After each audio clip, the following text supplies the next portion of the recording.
Welcome. It is Monday, July 15th, 2024. It's a regular council session of the municipality of Strathroy-Caradoc, and welcome to the Caradoc Community Center in Mount Bridges. The municipality of Strathroy-Caradoc acknowledges that it is located on Treaty 21 territory. We are thankful to the generations of people who have taken care of this land, including the Chippewas of the Thames First Nation, the Munsee Delaware First Nation, and the Oneida Nation of the Thames. Roll call. Councillor Brennan is absent with notice, and Councillor Kennis holds his proxy. Councillor Hippel is late due to the wonderful traffic in London. Motion to approve tonight's agenda. Councillor Kennis, second by Councillor Pelkman. All in favor? Carried. Any declaration of pecuniary interest? Seeing none, we'll move on to delegations. Tonight we have a delegation from the Caradoc Housing Corporation, Councillor Palmer. Motion, so we'll start first before the delegation.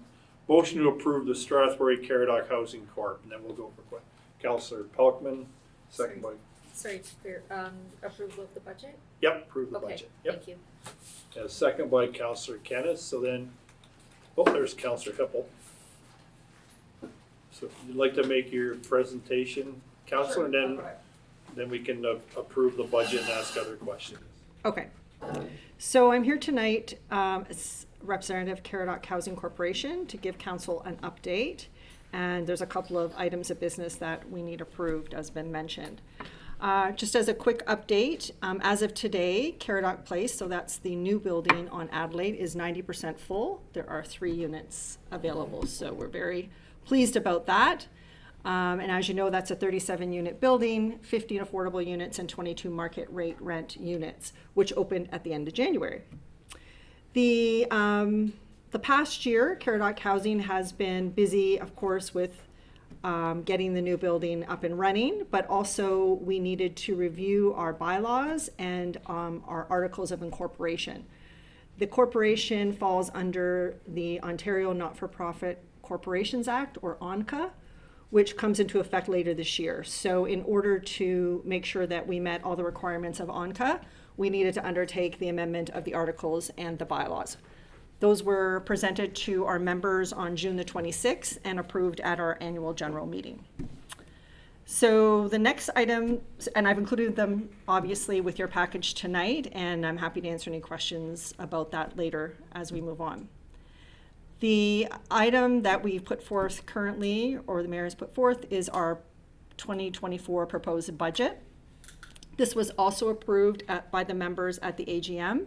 And as per our new bylaw, we bring that forward to council for your approval. So I'm happy to answer any questions about the budget. Any questions regarding the budget? Councillor Wilsey. Councillor Palmer, could you speak to the blank spaces that are in Caradoc that are fees and that are over at Queen Street, and just the difference between them and why some of them are blank and what's going on there? So obviously with Queen Street, we have a lot of history. So that budget is, going quite simply on our past experience. The Adelaide Road budget is a work in progress. We just started getting tenants in February.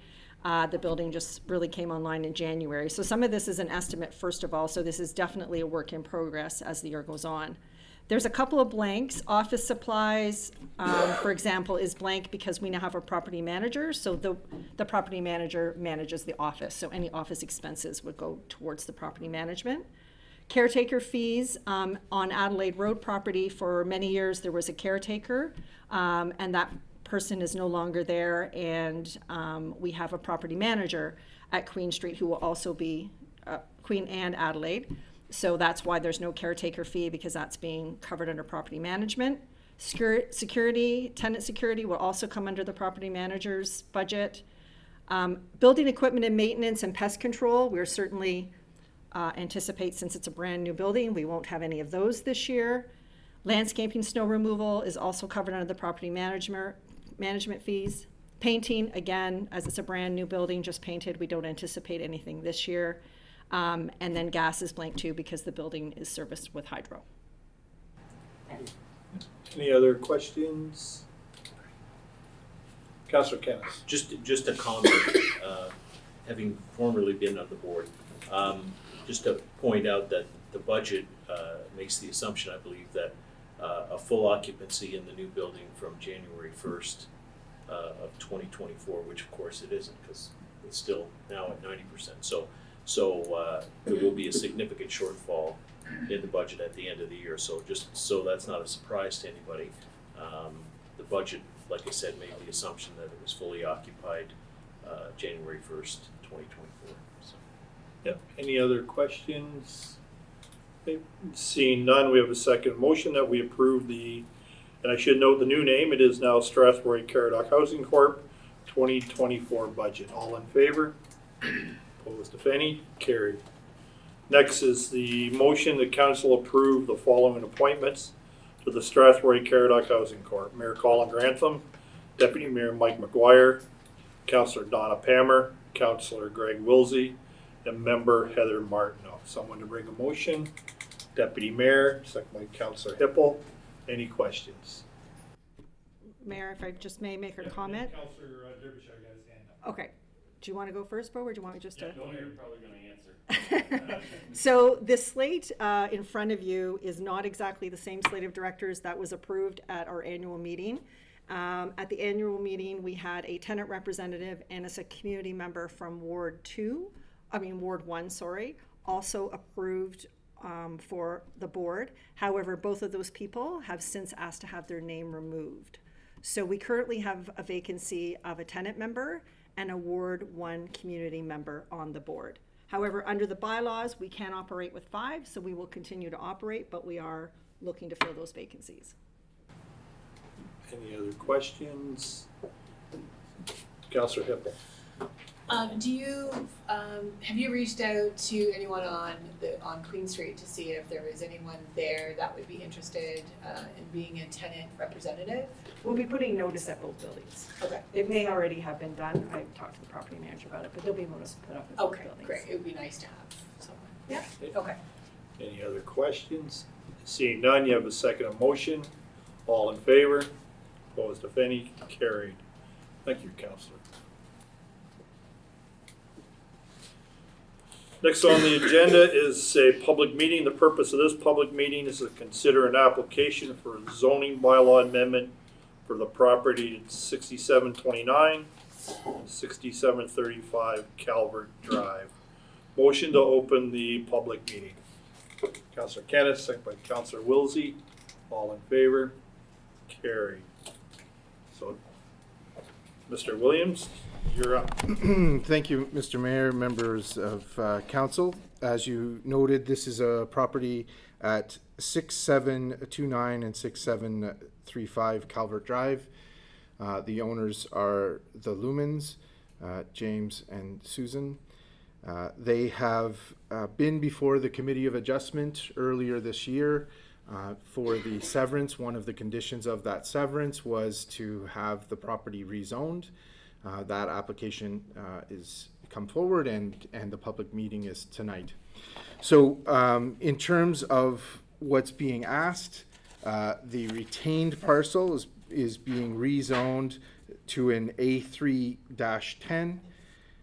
This is an agricultural purposes only designation, and the site-specific nature of it is addressing a side yard setback to an existing building. So the new lot line will be closer to that building than what is permitted. The bylaw requires it to be 5 meters. It's going to be 3.5. In terms of the agricultural small holdings, that'll be the severed parcel. That'll be the dwelling. That is receiving an A2-38. That site-specific is addressing the types of uses that would be permitted on the property to eliminate things such as livestock operations. So council will have seen and members of the public will have seen the location map. I would note that it is on the south side of Calvert Drive, just east of Melbourne Drive, sort of mid-block, we'll say. And what I would note is that aerial photo that was provided as part of that shows a number of four barns for livestock on the existing parcel. Those have been removed. And so that's the only thing I'd like to make note of. We otherwise might have had a discussion about MDS. We will not be having a discussion about minimum distance separation because that's not a factor for tonight's application. So as I said, this is a condition of that consent application. And there are a number of other consent requirements, but for tonight's purposes, we're just looking at the two new zone categories from the A1 that was there prior. I'm going to leave it at that. The report spoke to the policy side of things, and I will say that it is in conformity with the official plans and the provincial policy statement. I'm available for questions as well. Thank you, Mr. Williams. Are there any comments in support of the proposed rezoning? Any comments in opposition to the proposed rezoning? Any comments and questions from members of council? Councillor Wilsey. I just had one with the A2, with the part there where it's limiting livestock. I don't remember seeing that before. I might have missed it on the last one, but I know a lot of people decide they want to move to the country so they can have backyard chickens and maybe a cow or something like that. But should we speak a little bit to if that's new or how long that's been on and why we're doing it on this one? So I have been working with Strathroy-Caradoc for 5 years, and it has been a part of those applications since almost that amount of time. I think there was a slight rewording of it in 2019, but limiting the livestock on those properties has been occurring on the surplus farm dwelling lots since then. Do you have a follow-up, Councillor? No, I was just Yep. I was looking at my own A2 property that doesn't have a little bit, and I know my in-laws when they lived on it, they've had emus and all sorts of different things on it. So. Any other comments or questions from members of council? Okay. Motion to close the public meeting. Councillor Pelkman, second by the Deputy Mayor. All in favor? Opposed? Any carried. There are 3 recommendations in front of you. I think we can do them all together. First is that the subject report for ZBA 22-2023 be received for information. That ZBA 22-2023, the application to amend the zoning for the property municipally known as 6729 and 6735 Calvert Drive on County Road 10, be approved, and further the bylaw 64-24 be referred to the consideration of bylaws section of the agenda for approval. Someone to bring a motion. Councillor Hippel, second by Councillor Kennis.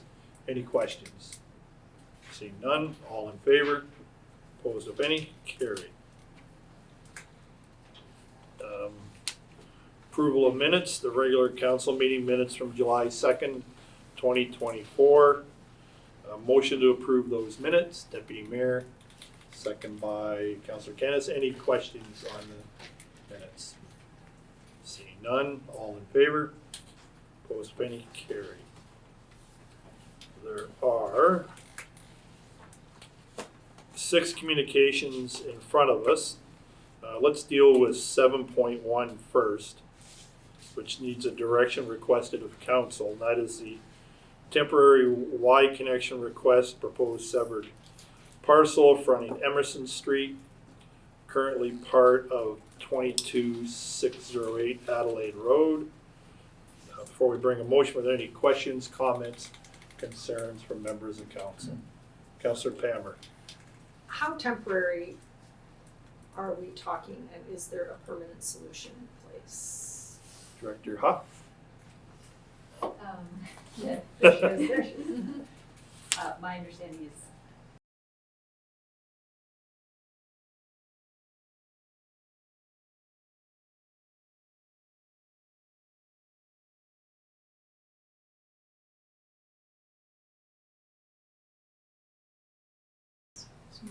Yep, CAO. If I could make a recommendation that a staff report be brought back on this, because it is, you're going to have questions, and I think we need to put it down for council so that you have all of the information in front of you. So bring Deputy Mayor. I'll make a motion to refer this back to staff for their input about the feasibility and a return date. How long would that be for? It's specified in the motion that it needs a return date. If I could look to Director Huff for timing, for a report. Probably be August. The next meeting, August 6th. Okay. Whatever, what's that date then? August 6th. August Sixth, thank you. Up to Sixth. August Sixth. fifth. Someone to second the Deputy Mayor's motion, Councillor Wilsey. Any further questions, comments? All in favor? Opposed, any carried. There are 5 other core communications in front of you. Anyone wish to speak to anyone in particular? Councillor Pammer.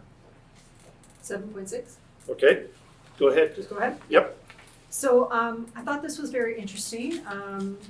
Just a reminder, this was from St. Catherine's, and it was about a green roads project, pilot project, and it looks like there's funding available from AMO to look at the feasibility and potential benefits of using a bioresin on city road works.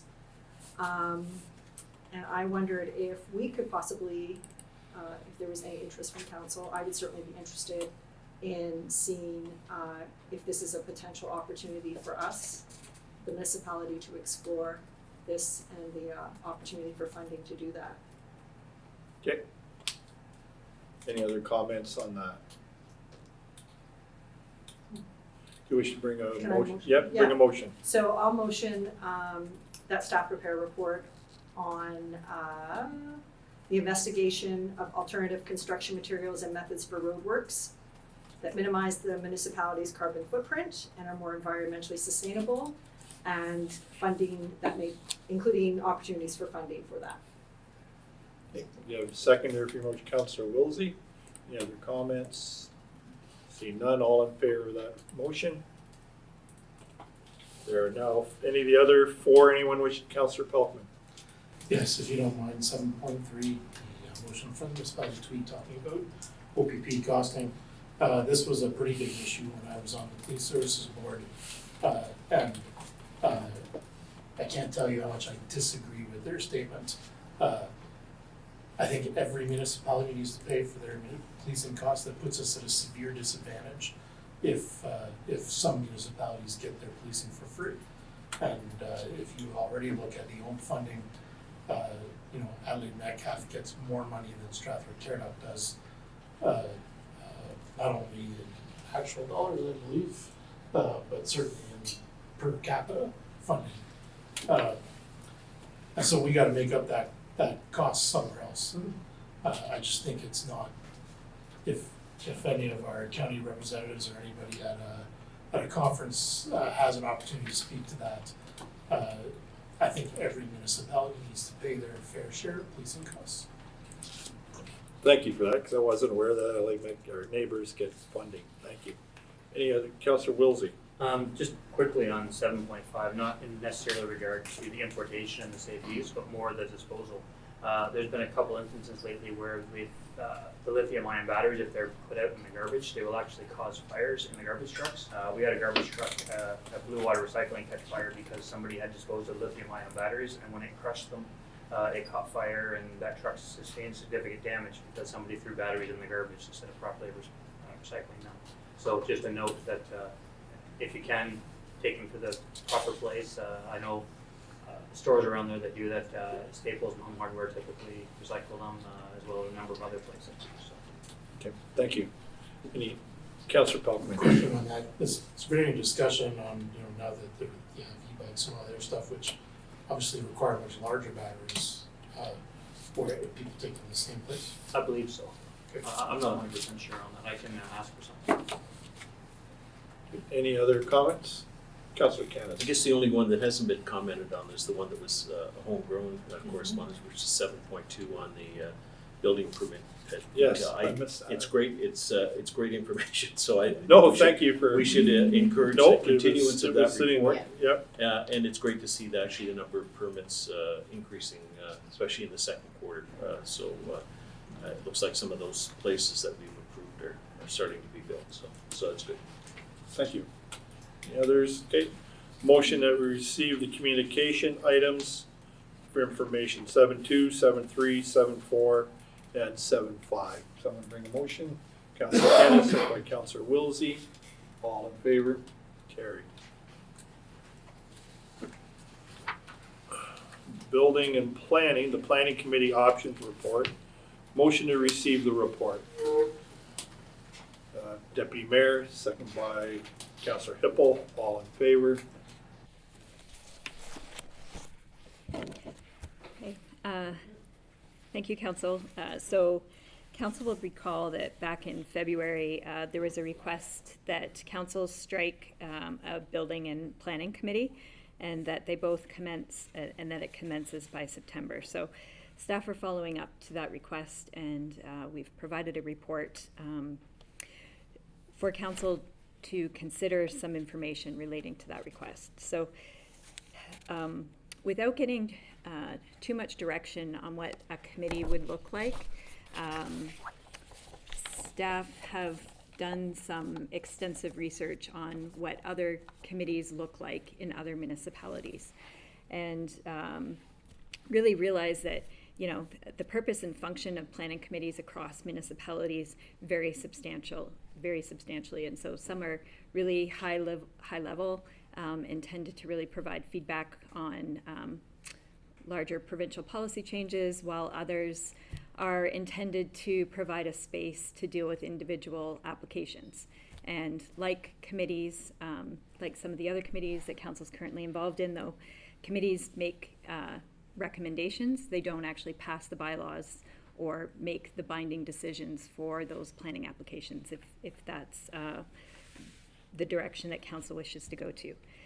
And so what staff have done is really provided a number of different examples of committees that are out there, and then provided the main details on each of those committees in the body of the report, but then we pulled out that information and did a summary chart as well, so that Council could easily compare and contrast them. So just again, staff is really looking to get feedback from Council on what their preference is. And then we would come back to Council at a future date with a terms of reference, a draft terms of reference, fleshing that out for Council's final consideration. But really what we need to know from Council is some core notions of, is it a committee option? Is it to be comprised of Council or members of the public, or something in between? Is the intent for the committee to make decisions? Or is it the intent for the committee to deal with high-level planning applications? I'll note that another option that Council did bring forward is an option that would essentially see one of the existing Council meetings be converted to a meeting that is directly focused only on planning and building items. And that's not to say that something that's time sensitive couldn't be added to that meeting, but it would allow Council, again, the opportunity to delve into the planning applications, but also the opportunity to make the decisions at that same meeting. And so that's that is one option that we're aware of, that another municipality locally uses. They find it works very well, and it doesn't, it allows decisions to be made at the time. Because again, if it's a committee that Council's looking to do, things like what we've done tonight with that surplus farm dwelling severance, that would be directed to a committee. It would be considered by the committee. There would be a recommendation, and then it would have to be brought back at a subsequent meeting for a future decision. So depending on the timelines of the committees and Council meetings, that could add a month or two to the process. And for more simple applications like surplus farm dwelling severances or holding zones or assumption bylaws, that would really add time to the process. But otherwise, there's a number of different ways that other communities do them, so I'm looking to get some feedback on those. And as well, attached to this report, I've also provided a number of, I'll call them frequently asked questions about the planning process. And hopefully that provides council just some background into how we go through the planning applications, like all municipalities in Ontario, the steps that we use, how we consider applications complete, the timelines, appeal rights, that sort of thing. So happy to delve into any of those questions if council has an interest, but really what we need to know, and on page 10 of the report, I kind of outlined the questions that we need an answer to from council in order to create the next set of terms of reference. So does council wish a committee or a council structure? Do you want to deal with things at a high level, or do you want to deal with planning applications? Do you wish the committee to be considered only of council, or just some council members or public members? How frequently do you want to meet, and when do you want to meet? Because obviously there's implications to legislative staff in ensuring that meetings can run, that we have enough staff to make them appropriately available to the public, and anything else that I may have missed in this report. So I'll leave it there, happy to answer any questions. Yep. I'll ask my own question first. So since I was the one who broached the subject of a planning committee, it's something I still believe in, because I think we're one of the few growing municipalities doesn't have it. And you're ahead of me, because I knew it was something that we had to do, so thank you. And I had myself bits and pieces from each of the recommendations that I thought were good. Like, I go, okay, this one's good. I couldn't pick one that I thought would fit what was in my mind, Director. So from each of them, I just had one, well, that one would work, you know, and then that take that piece from there. So I think there's some kind of a blending of all of them. That's something I still believe in that would help the process, is a planning committee, and that's what it's meant, is to help. Because I still believe growth is our objective, and revenue growth and planning. So thank you for the work, but just I can't think of one. I've got pieces from all four of them, right, that I like. So I can't make a determination. Any other, Councillor Wilsey? So I was reading, like you, I did a few things I liked about the different ones. Yeah. I would think that we don't want this committee to slow any applications down that are already in unless they're already approved. What I've heard most from the public is that the public doesn't know what they can do with the property, how to do that, what they need a zoning application for.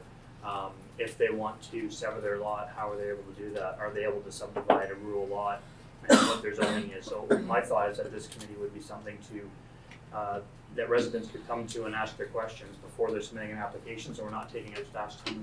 Similar to a pre-consultation, but maybe even a little bit more informal than that, where people know what they can and can't do. And maybe in addition to that, work at secondary plans, like maybe one for the area between Mount Bridges and the 402, or maybe out near Hickory Drive in Strathroy, or any other place. Maybe, probably we should have one for Melbourne too, because we're not doing anything right there. There's a few different areas that I think could benefit from secondary plans, which are going to be more time than I think this council wants to devote. Plus something where residents could come and say, well, I want to do this. Here's my idea. What can I do that? What are the limitations? And I don't know what your thoughts are to that, Director Huff, but that's kind of what I would like to see happen, but I don't know how to do it.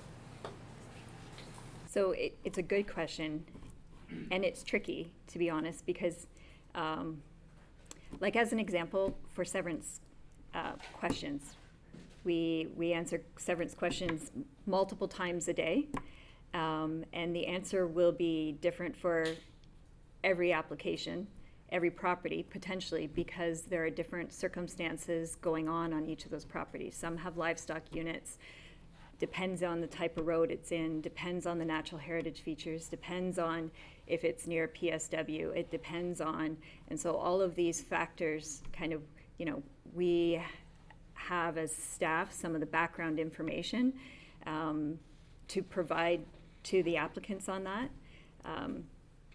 Some of the things that we're hoping to work on and make substantial headway is providing additional information on our website. So we have plans to substantially overhaul the website, and the planning office certainly understands that there's a lot of information that we're compiling, anticipating when that website can be updated.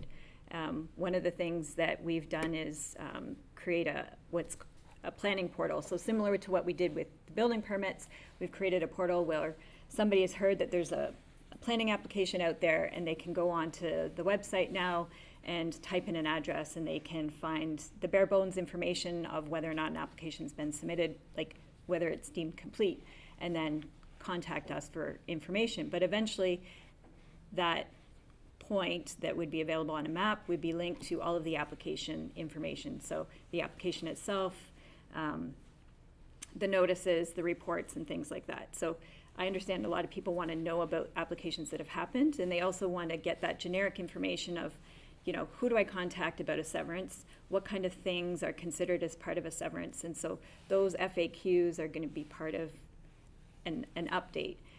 I guess it's just a very technical consideration for providing planning advice, and ultimately, if there's an application, it's a planner that would be creating the report and wanting to make sure that all of the pertinent information was provided with the application in order to make a decision. And so, we don't mind getting those phone calls, and that's kind of what we were happy to do. But certainly I feel like there's a need, I think, to get some more public input on like those larger projects that you had mentioned, the secondary plans. If that's the will of council, then I think that's a project that certainly the planners can start to get at and work at with the assistance of a planning committee and providing that input and feedback onto that process. Councillor Hippel, then Councillor Kennis. Thank you. When I read through them, it was very detailed. So, and I loved that. But I kept thinking that with the exception of the one, which was council altogether, I kept thinking that it was going to really push the timing back for so many people and so many projects. And that's one of the comments we get regularly, is that the process takes a really long time.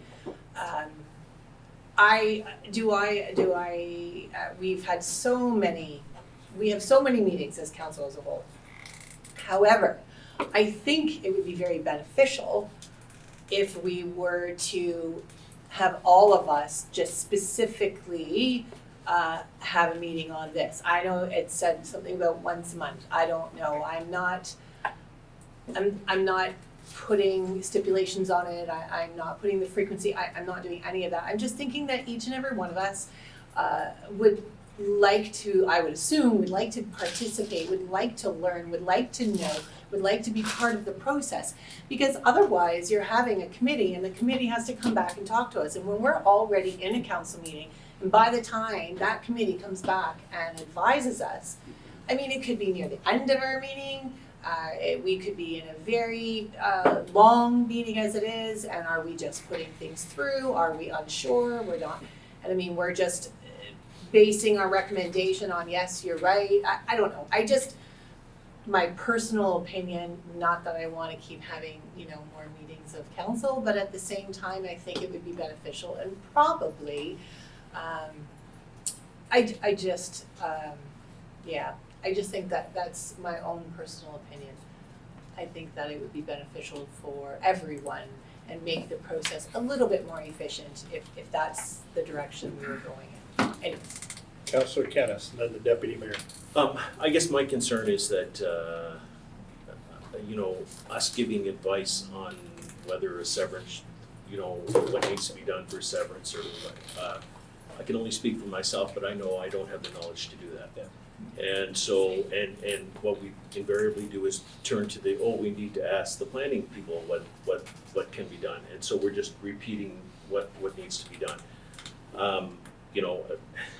It might be better for the planning department to have once a month, put up like the old Peanuts cartoon Lucy with her sign up saying we're open to give advice, right? Or because they're the experts, not us. So I'm just concerned that we're just bog things down. So. Deputy Mayor. Thank you, Your Worship. I'll just say, and I'm not trying to cut the conversation short, but I want to make a motion to refer this back to staff. So I know you have lots of thoughts on this. You brought it forward. It's a very in-depth report, 14 pages with lots of options on it. I would like to see this report go back to staff so that there can be a conversation with you and staff, so that you're able to drill down exactly what it was that you're looking for, now that this is in front, and then to bring back a plan about exactly what it is that you're trying to move. Okay. I believe Donna was first. Yep. Yeah, was that were you making a motion though? Or just what? I will at the end of it. I Okay. don't want to cut, the motion would cut down on the Yep. debate, and I'm not trying to cut down on the debate. Councillor Palmer. Yeah,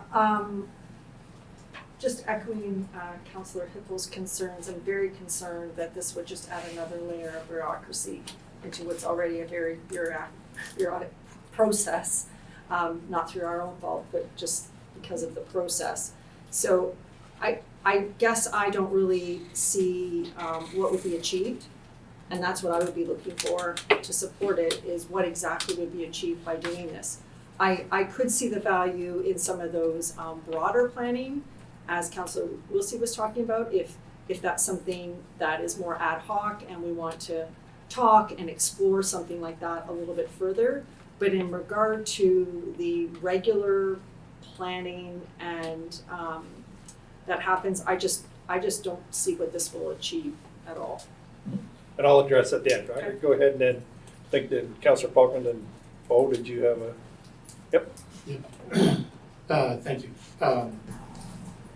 So, we heard previously this year on an application off of Carroll Street, how frustrated the developer was with, each step through the process, people asking for different things and they're not consistent.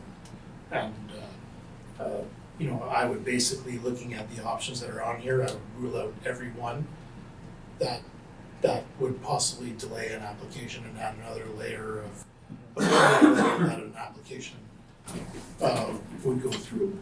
I know with the North Meadows secondary plan was the first time in the when it started 25 years of council that we had done was a worthwhile project to undertake, but that only covered one small area of the municipality, and so I think there's some merit to having discussions about the types of things that Councillor Wilsey suggested. I would kind of support it on an as needed basis, not as a regular meeting. And I'm sure at the start of it, we'll probably have a number of topics that we want to discuss. But after you've discussed them, do we need to keep revisiting them every month? Because like one of the questions is, why aren't we allowing growth in Melbourne when Southwest Middlesex is? I see that as a topic for discussion that this committee could have.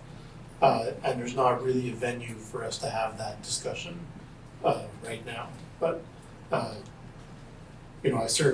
don't think we need to have regular monthly meetings. I think we need to be able to have those broader discussions that certainly after every new council is elected need to be refreshed. I see a purpose for that. Yep. Councillor Derbyshire. Thank you. Through you to, I guess, everybody.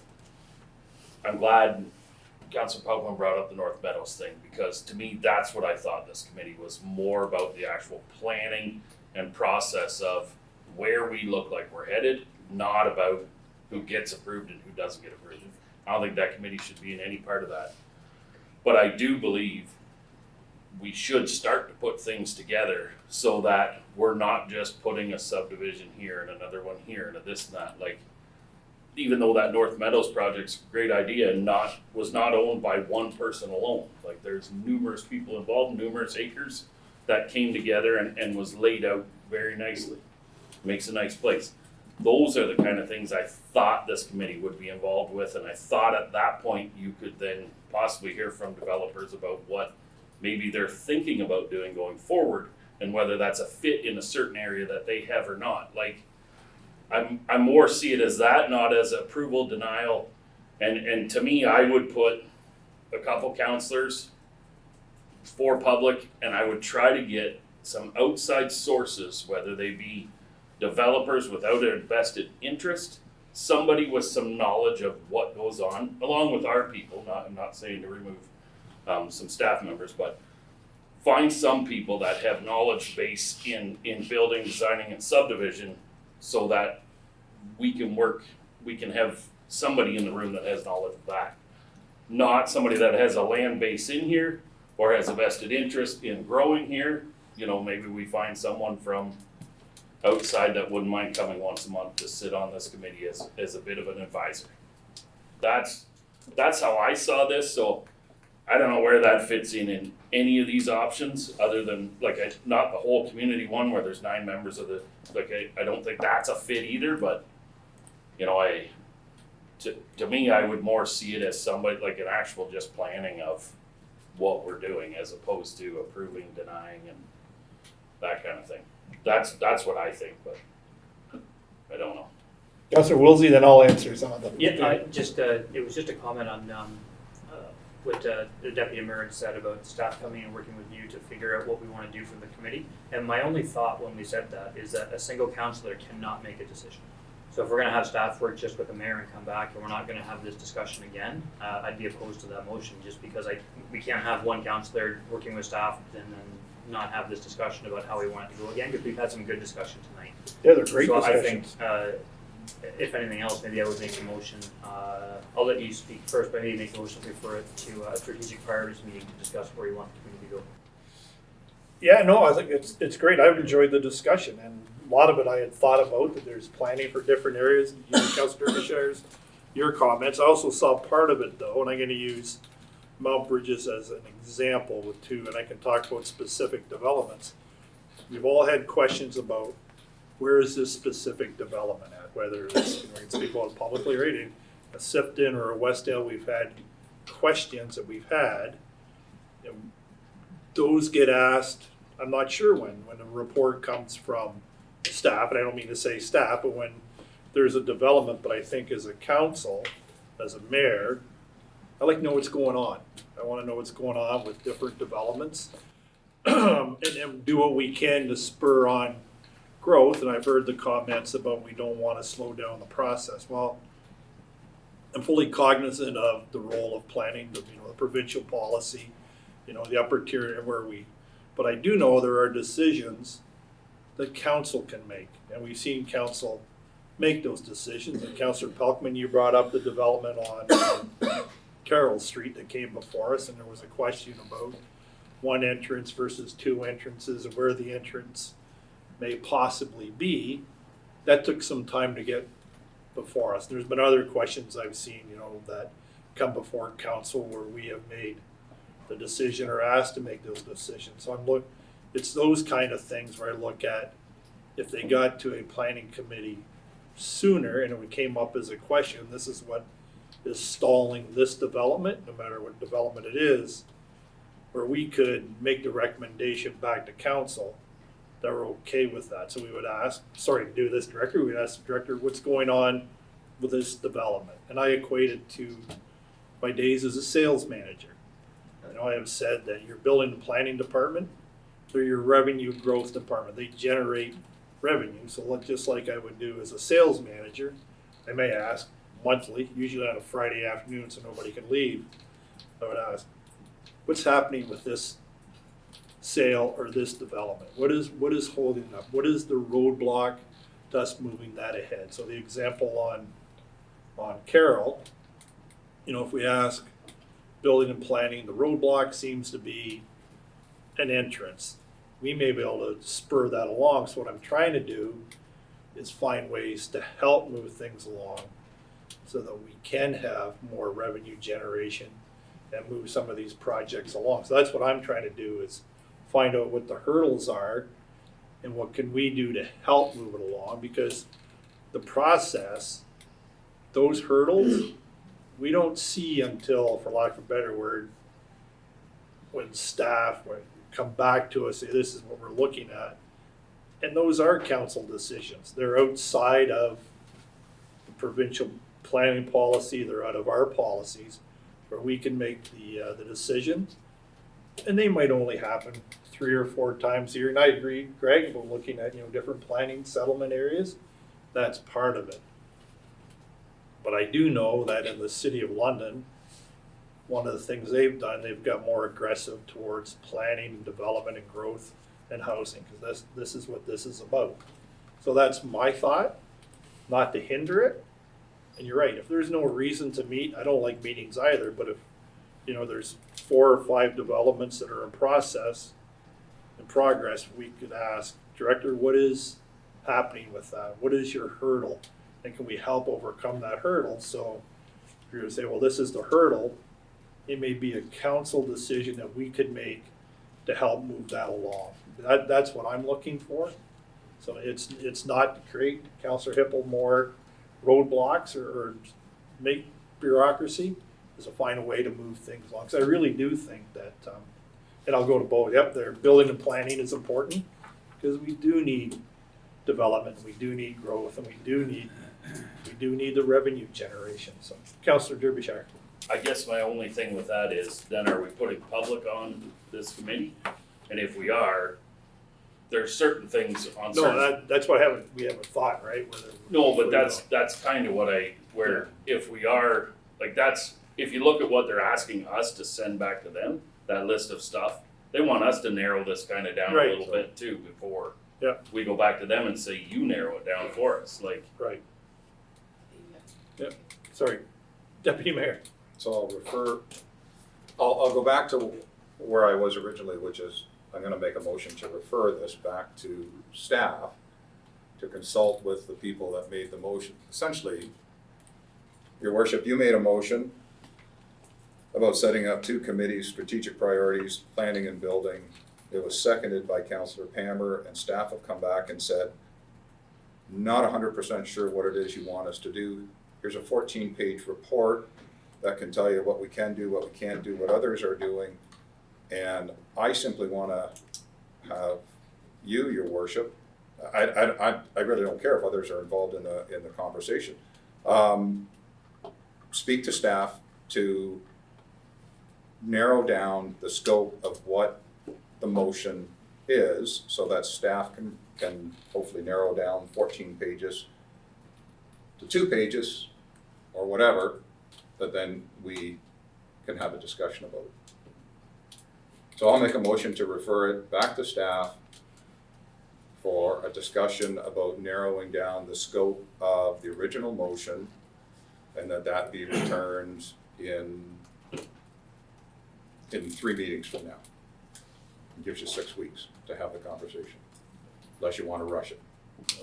Got to sit there. Well, you can bring it back earlier if you want. Councillor Pelican. Yeah, just, the only comment that I have, and I just think it's important to put this out there as you're gonna have this discussion is on the types of things that you were using as an example. The public often already thinks that this is a done deal before it comes to a council meeting. And if we're making decisions prior to an application coming before council, I'm not sure how the transparency of that is. And it would even more so look like, we're making things a done deal before they come to council. So I get your point. But I think we have to be really careful about not making sure we circumvent public discussion, because it's already been circumvented a lot by the province. We don't need to do it more. And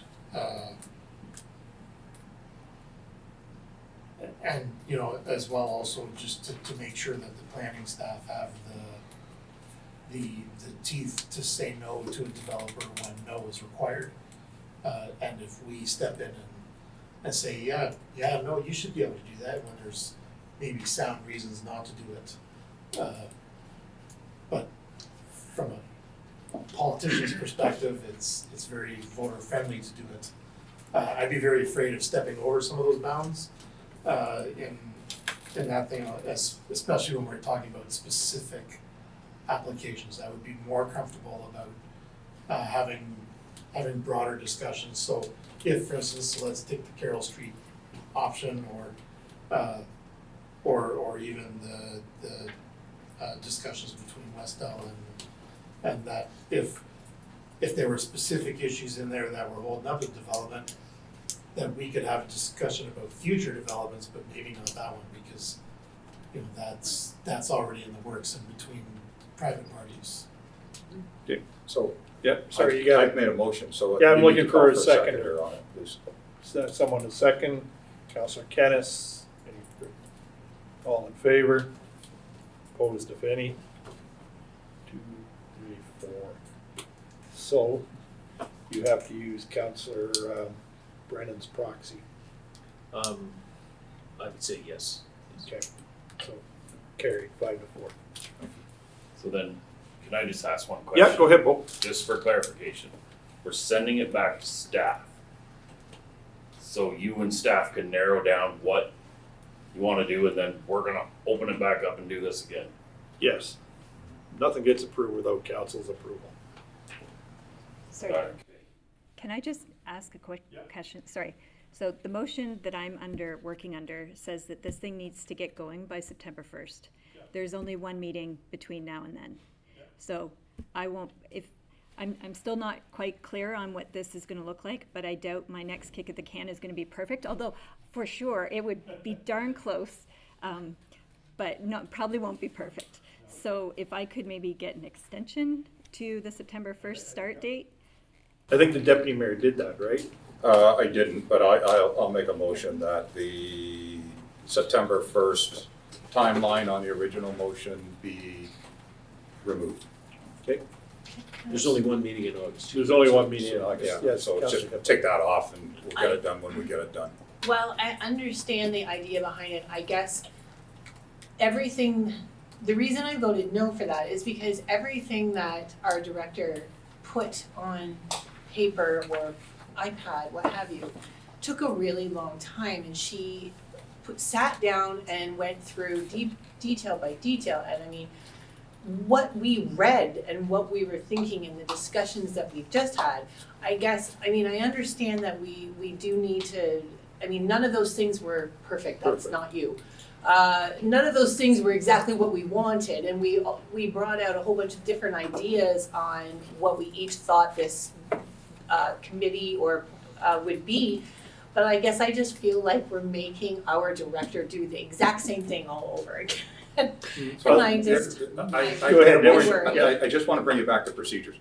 I've made a motion, it needs to be called for a seconded, it can get voted That's down, right, but that's fine, but the time. original debate stopped with the making of the That's right. motion. oh, I We just never wanted got to it. let you know, We never asked for questions. We went right to a vote. it did, yeah. And there was no. No, there was No, no, we on asked- the September But it got 1st. On the Seconded. September, one we haven't seconded yet, right? On the removal of the September deadline. Right, so someone to second. So I just made a motion to remove the September deadline, Right. so that needs to be seconded or it dies. Yep, someone to second it. Go ahead, Councillor Wilson. I'll second that, but I also want to ask for a friendly amendment that the report, when it comes back, can go to the Strategic Priorities Committee instead of council, so we can have a better discussion on the report. I'm okay with that. Would you accept that friendly amendment? It's fine with me. Yeah, so, okay, I'll add that to the removal of the September 1st and to have it go to a strategic priorities meeting. Any questions?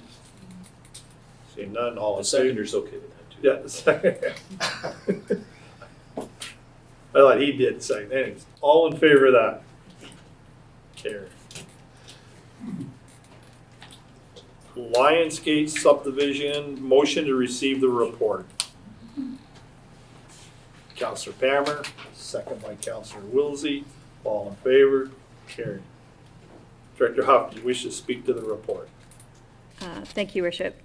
So this is on the proposed assumption of the Lions Gate subdivision in Mount Bridges. There is a bylaw that's been prepared and is recommended to be forwarded for the consideration of bylaws section of the agenda for adoption.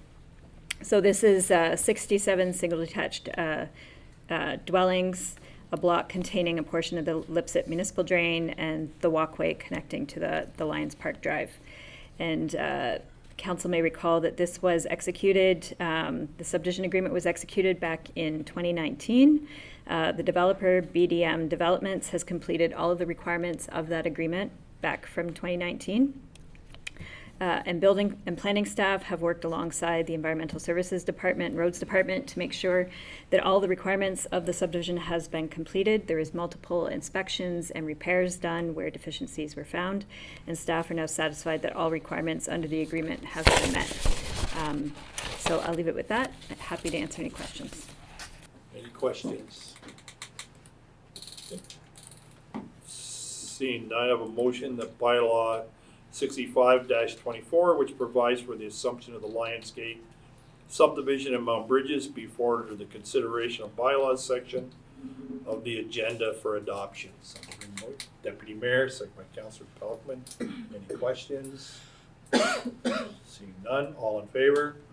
Opposed, if any, carried. South Grove Assumption Report. We have a motion that council receive report BBP 2024-79, the South Grove Assumption Report for information. Please, we're just receiving this for information. Councillor Pelkman, second by Councillor Hippel. All in favor of receiving this report? Was that a, that was a yes, right? Okay. All in favor. Thank you. Thank you, Director. So this report is has been prepared in response to council requesting a staff report. This was requested back June 17th of this year on the assumption, the status of the assumption of South Grove subdivision and the potential consideration of an early assumption. So there's some background in this report on when the South Grove subdivision was originally approved. So there was a subdivision agreement executed back in 2015. I will say, though, that planning for that subdivision started much earlier. I think it was even early 2000s, even before that, when it was originally proposed, and then there was some change in ownership and things happened along the way. But with the new owner, they purchased, I think, in around 2015, and then we got to the subdivision agreement stage. And this subdivision is pretty unique in our municipality because there was, at the time of the original approval, no outlet for the stormwater for the site. And back in the day, there was consideration that an infiltration-only approach would be sufficient on the site. And so that was how this development happened. Typically, you would have a storm pond, whether that's a wet pond or a dry pond, and that pond would outlet into a ravine river system somewhere, but that wasn't the case back then.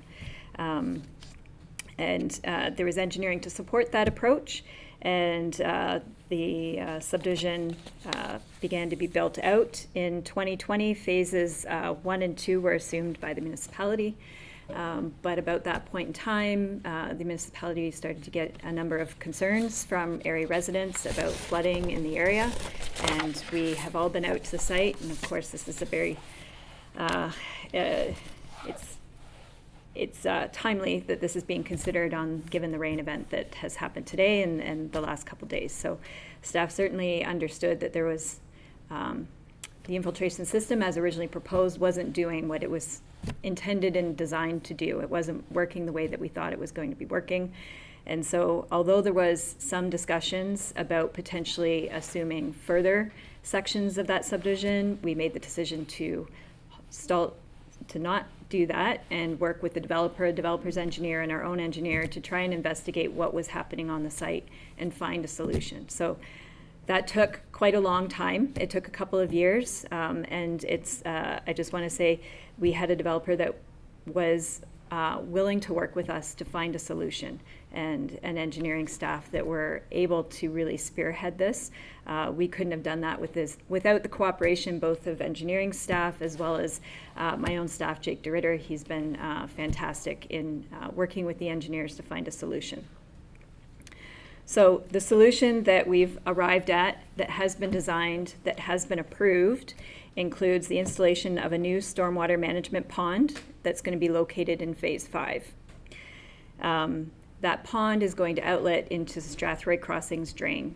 So the discussion and the bringing forward of the Strathroy Crossings drain last year was really predicated on finding a solution to this development, as well as providing a solution to all of the development in the area south of Carroll Street, between Saxton all the way over to Adelaide.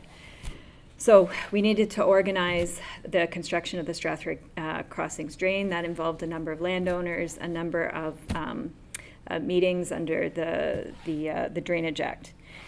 It also includes the installation of storm sewers onto Saxton Road, and it includes the design of and completion of Saxton Road. So Saxton Road now has storm sewers, will connect from the storm pond in Phase 5 to the Strathroy Crossings drain, and so that was not originally anticipated with the design of Saxton Road, but that was added to the design in order to facilitate these fixes.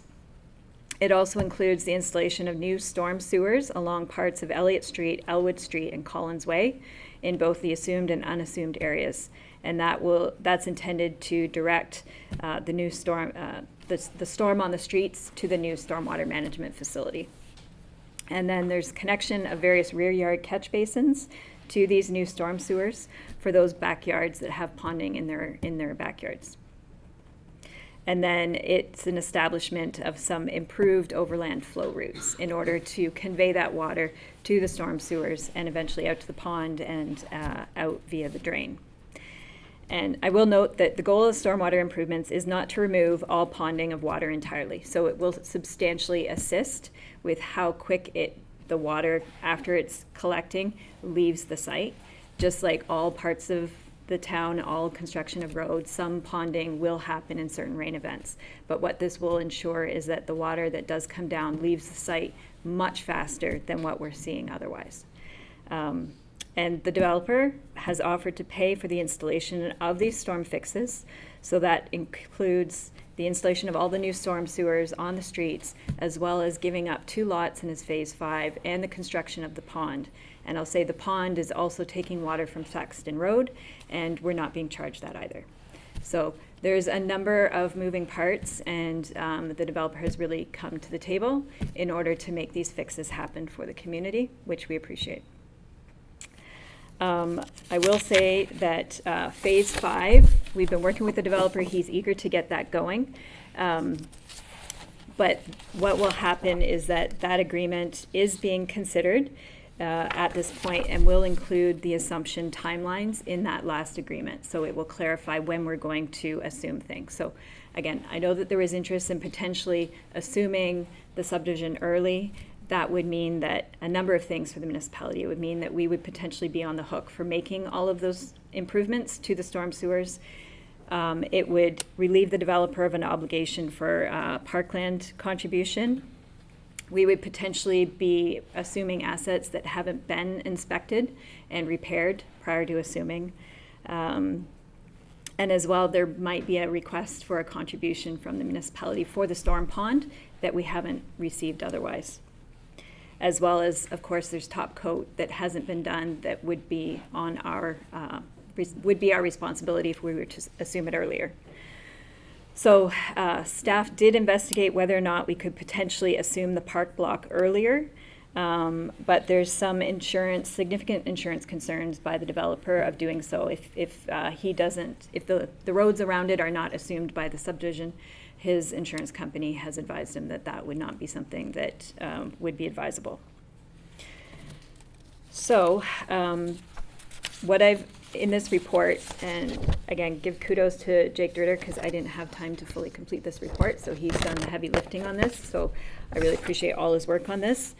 He has outlined what the assumption timelines, and again, these are estimates, But the notion is that Strathroy Crossings Drain and the Saxton Road, they're going to be completed substantially by this year. So Strathroy Crossings Drain, if it hasn't started now, it will be starting imminently.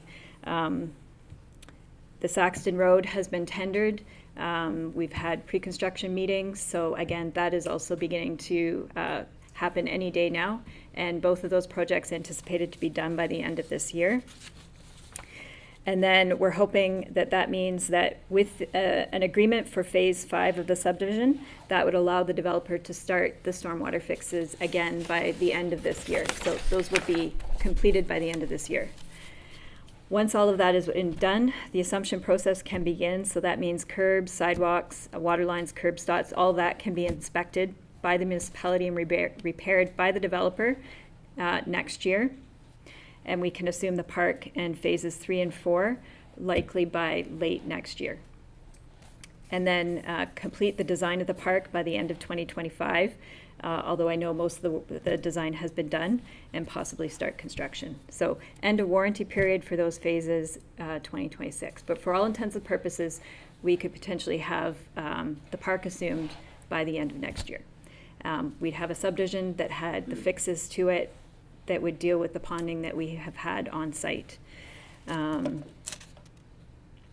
the only other thing I will mention is the municipality is hosting a virtual public information session, and that's related to the Saxton Road capital project. But again, it will also, I'm sure, be there to answer anyone's questions who live in the area about the assumption process, about the fixes. And so that's on July 18th, that's this Thursday. And invitations have been sent to all the residents in South Grove, as well as those residents along Saxton. It's been put on the municipal website, as well as sent out to council. So we look forward to participating in that. And I know we've had a number of people sign up for that already, so that's great. So in total, I'll just end that at the time of writing the report, it's anticipated that about over $1 million would be required to fulfill the obligations of the developer if the municipality wished to assume the subdivision early before the developer has completed all of the fixes. So I hope that provides the information to council that they were looking for, but I'm here to and able to answer any questions. Any questions? Nope. See, now I can thank you for that, Director. I know it was a tough file. Been on it for a while, so as you say, kudos to you and your staff, because I know there's a lot of eyeballs on this report. So thank you very much for it. It's appreciated.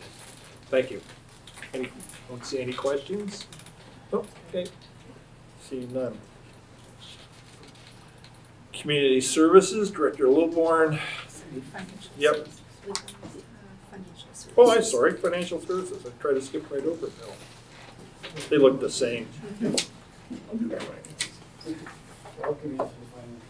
Yeah, my apologies for confusing you two. Motion that council receive the Q1 financial update for information. Councillor Kennis, second by Councillor Wilsey. All in favor? Carried. Director Dakin. Thank you, Council. And before you tonight is a report just to Q1. Due to the timing of our budget process, we're able to get this out now, and we're working obviously on Q2 very quickly on its heels. Just a couple highlights. Basically, we spent about 16% of our budget as of the end of March. So we're a little in a better position, I guess. So if you would look at it as a quarter of the way through the year, we spent 16%. So we're a little under budget as far as expenses go, but as municipal work goes, most of the spending's in Q2, 3, and 4. So nothing unusual there. Really, there's no significant variances as of Q1. Actual costs will, as I've said, will sort of line up as we move through the year. Really no update on capital simply because of the late budget. That is being put in place for the Q2 report. We'll update on a lot of the capital projects where we're at. It did include, as we did last year, the reserve and reserve fund status, and again added a column on that to sort of show what's sort of been allocated but not spent. And we've updated that to include projects that are sort of in the 2023, just coming through on the capital completion again because of the late timing of the 23 budget. A lot of those projects are getting completed right now, really. So other than that, those numbers are in front of you and the report's in front of you. Happy to answer any questions if there are any. There was gonna be some. I was looking your way first. So, just to clarify on what you just said, the reserve statement, when I looked at the reserve and the reserve trust statement, this looked like it was as of the end of 2023 because the $2 million to Caradoc Housing wasn't there, and also the reserve funds that should be allocated to, or out of the development charge for the fire hall aren't there either. So, is this the end of 2023 that we got during the budget, or is this one that's been updated since then? So through Chair to Councillor Wilsey, so this is 23 numbers before we, because those are the sort of the last numbers that we've had prior to the audit. So the audit's in process right now. So those numbers will be shored up as far as audit goes for the 23.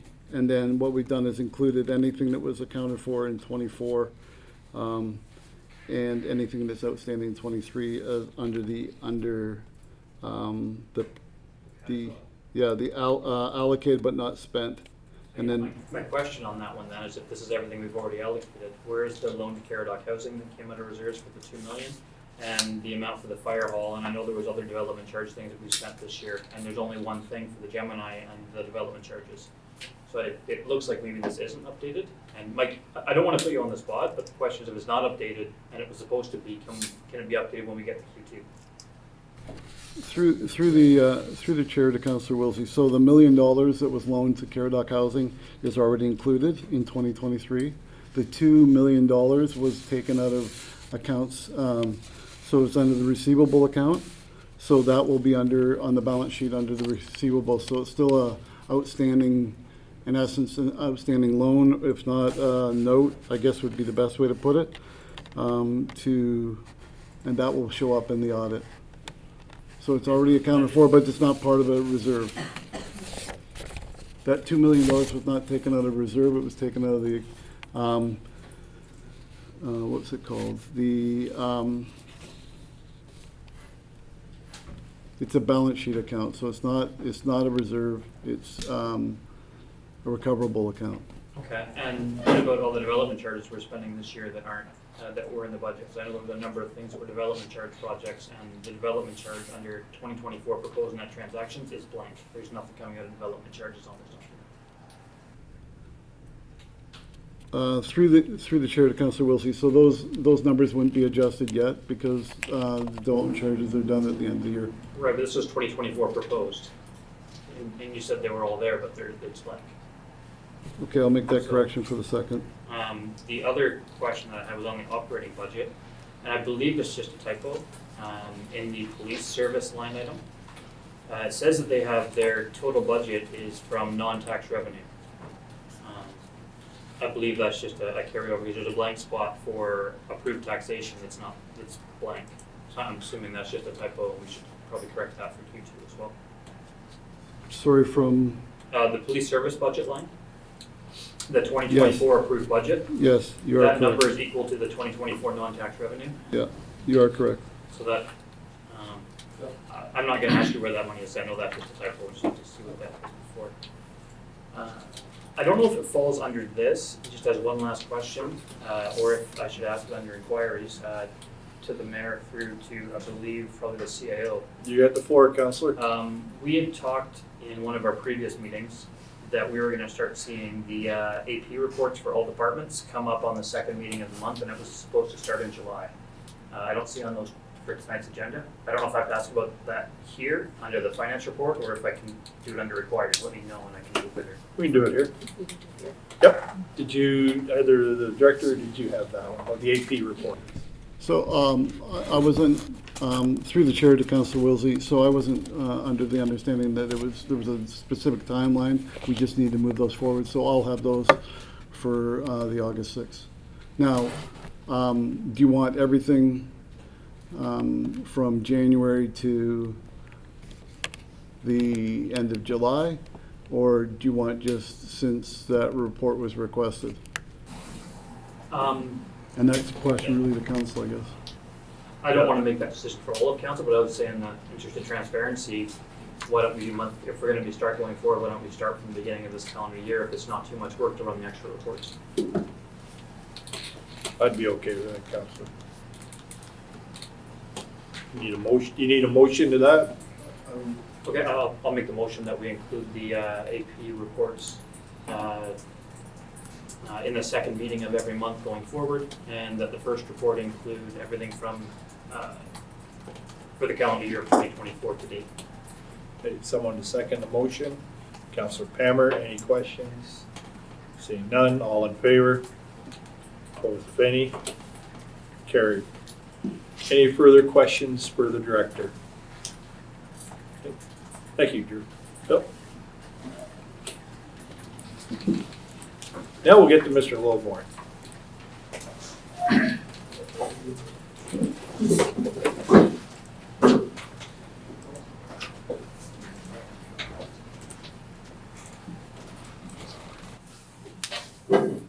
First up is the revised R-zone policy. Motion to receive the report. Motion to receive Councillor Hippel, second by Councillor Pammer. All in favor? Opposed, any? Carried. Director Lilborn. Thank you, Your Worship. The report in front of you this evening is just simply our annual review of the R-zone policy. When we took it to management team for review, we felt it didn't reflect, the language didn't reflect the intent of the policy, which is the intent was to cover all municipal properties, facilities, parks, programs, not just recreational facilities. So the language was a little leaned more towards parks and recreation spaces, yet the intentions of the report of the policy was to cover all of municipal properties. So that was really the intent of bringing this back in front of council this evening. There is a red line copy in the in eScribe as well as the revised copy as well. So available for any questions. Any questions of the director? Councillor Wilsey. Just a technical one on this. It comes down to the bylaw, so I don't believe it should go to the director. The bylaw doesn't say it's repealing a previous bylaw, so was there a bylaw putting the R-zone in previously? So if, and I guess, thanks for the shaking head, I'll take that as the answer. So if we didn't have a bylaw to put it in before, why do we need one now? And how is it in place with no bylaw? I guess that's like the technical questions about why we need a bylaw when we didn't need one before, and just I'm a little lost on that. Yes, certainly through the chair to Councillor Wilsey. So I guess it would be ideal to do it through bylaw, and it probably was an oversight when the policy was first implemented. I understand that the policy did come to council initially through reports from committees, so I would like to rectify the oversight and actually formalize it by bylaw, if that's the will of council. Okay. Any other questions? Councillor Derbyshire. Sorry, I was just into the appeal process, and I just wondered if it's more of a thing. I know it's supposed to go through the Director of Community Services, but if we're kind of going to deal more as a whole place as opposed to just the arenas and stuff, maybe we should just eliminate the number one in the appeal process and just have it go to the CAO with the director or to the clerk, or as opposed to, because now it's no longer going to end up in just his facilities. It could be a possibility of anywhere. And do we have an appointed members of committee for this? Yeah. On your first one, you want to make a motion on that, Councillor? Okay. Yep, and then we'll let the CEO jump in. So if I may, to council, that is just sort of an administrative function that it would come into the director first, and then the director wouldn't be doing anything with it. He would just be receiving it in as that administration function, and taking the accompanying fee with it, and then it would come to the CAO office. So it's not to be reviewed or anything through the director. It's just to help with the administration of it, so that I'm not administering them all coming in. In that note, sorry, sorry, Through Mr. me, I spoke yep. out of turn there.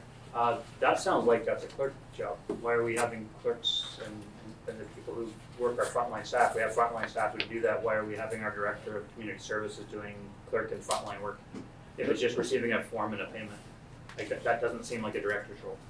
We have people for that.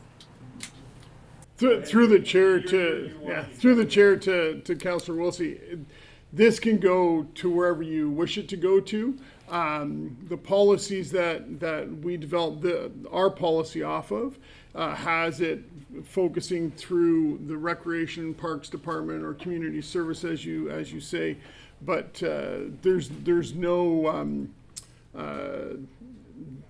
I have no attachment to this policy that it needs to come to me. It can by all means go to clerks if that is a cleaner way of doing things. It's totally fine with staff. I just think it makes sense to have everything like uniform, where all the documents and forms go to the same person, so that there's no confusion. Can we Yep, do that? that's a simple. That's simple things. That's one simple one. Any other questions? Councillor Pammer. Councillor Derbyshire had a question, which I'm just echoing to. Who are the members of the committee? What committee are we referring to? Under appeals, number 2. So through the chair to council, the committee would be made up of the time the complaint comes in, because if one of the we don't want to select a committee in case one of the committee members is the individual that's being complained about. So the CAO would then select 2 other members of the senior management team, one not an individual who's being who's mentioned in a report if the report is against that director. So the CAO could select the director of community services herself and director of building and planning. The CAO could select herself, the director of finance, the director of human resources. That would be the CAO's prerogative at that time. It's just 3 members of the senior leadership team. Do you have a follow-up, Councillor? No, that's good. Any other questions? Councillor Wilsey, then we'll see. Sorry, go to Councillor Palmer. I need to see the hand way up. Just, have there been any complaints brought in? And so I guess my only question is about the having a frontline staff member take it. If somebody comes in and they're hot under the collar, they usually want to speak to someone of some authority rather than a frontline staff member. And so I just wonder if we have any experience with it yet, and if we're unnecessarily putting our frontline staff in an uncomfortable position given the nature of the issues. CAO. We haven't had a lot of experience, which is a very good thing to hear, that we haven't had to utilize this. So I would, I'm going to say this without consulting with the clerk, but I would say probably the reason it was chosen as a director to deal with was because of the nature of it. So I would still suggest that if it's coming in, it needs to come in to the clerk, who is the director of legal and legislative services, so that it is at that level within the organization. One last one, Councillor Wilsey. Just for where it applies now, so being your own saying it applies to all municipal things. So that's going to be, assuming fire stations, our wastewater plants, so if employees have issues there, they could use any of that. But does it also extend to areas where fire trucks are, our volunteer firefighters are at a call that's municipal property that's now on someone else's property, or an accident? It's not clear, because once our fire truck is on something, that's our property and it's there. If it happens near a fire truck and somebody's in an accident, like, there's a lot that this covers that is not addressed at this policy, so I don't know how that works. So through the chair to Councillor Wilsey, that was a large debate at the management team, because we were talking about building inspectors as an example. If municipal employees are going to someone else's property and there's harassment or a potential of an assault or whatever that may be, that would be focused through the human resources and the harassment policies that we have. It wouldn't focus through the R zone. This would be primarily for those address assets that we have. So wastewater treatment plants, fire halls, the parks properties, the arenas, the community centers, that sort of stuff, but not when our employees are leaving municipal property and going to a physical address of someone else, a resident within the community. That would then go through our harassment process that we have with in the Human Resources Department. One last one, Councillor Pelkman, I saw your hand. Yes, thank you, Mr. Mayor. If I can, through you to the director, what about the transfer stations? Because I understand that they take somebody is taking the time to load their stuff into a trailer or a pickup, they get to the transfer station, and then they're told that we don't accept that item. And that doesn't usually go nicely, but they're not our staff. They're not our employees. So what if it's on our property? So what happens? So, through the chair to Councillor Pelkman, they could fill out an R-zone complaint. And then the organization, we encourage the organizations to deal with these, not if it's, so for example, if there was an issue with a minor hockey team and another team, that is between two organizations. Our goal is to have the organizations deal with that. The parents may fill out an R-zone. That R-zone will come to the municipality, and then we would send it out to the organizations to deal with. We may be there as a resource, but it wouldn't be for us to execute. That would be between the two organizations. I see this no different with a contracted service that we have on our property. They would have to be dealing with it with their employees or their organization and say the public. The municipality would be there as a resource, but it would be between them because we're trying to make them responsible for their processes as well. So you have, see no further questions. Motion that council approve the revised R-zone policy and further the bylaw number 69-24 be referred to the consideration of bylaws section of the agenda for approval. By Councillor Hippel, second by Councillor Pelkman. All in favor? Carried. The autonomous mower cost sharing proposal. Motion to receive the report. Councillor Pammer, second by Councillor Pelkman. All in favor? Carried. Director Littleborn. Thank you, Your Worship. So this is just a follow-up report from our last meeting where council gave staff direction to go and work with the Strathroy United Football Club to come up with a cost-sharing proposal for the purchase of an autonomous mower, which is currently being trialed at the fairgrounds at Yorkview Community Park. The soccer club had their executive meeting or their board meeting on Monday night. They approved the spending up to $20,000, matching municipal funds of $20,000 for a total of a $40,000 purchase. The nice thing, this project actually fits very nicely in with the recently updated strategic plan that council's recently approved. It fits very well with their mission of innovative and up-to-date services and facilitating partnerships. This is exactly one of the goals that the department has been working towards, is to continue to build those relationships within the community and fostering those partnerships. And this is just a good example of that work. I'm available for any questions should the council have any. We'll go Councillor Pelkman, Councillor Derbyshire, and then Deputy Mayor, then we'll go to this side.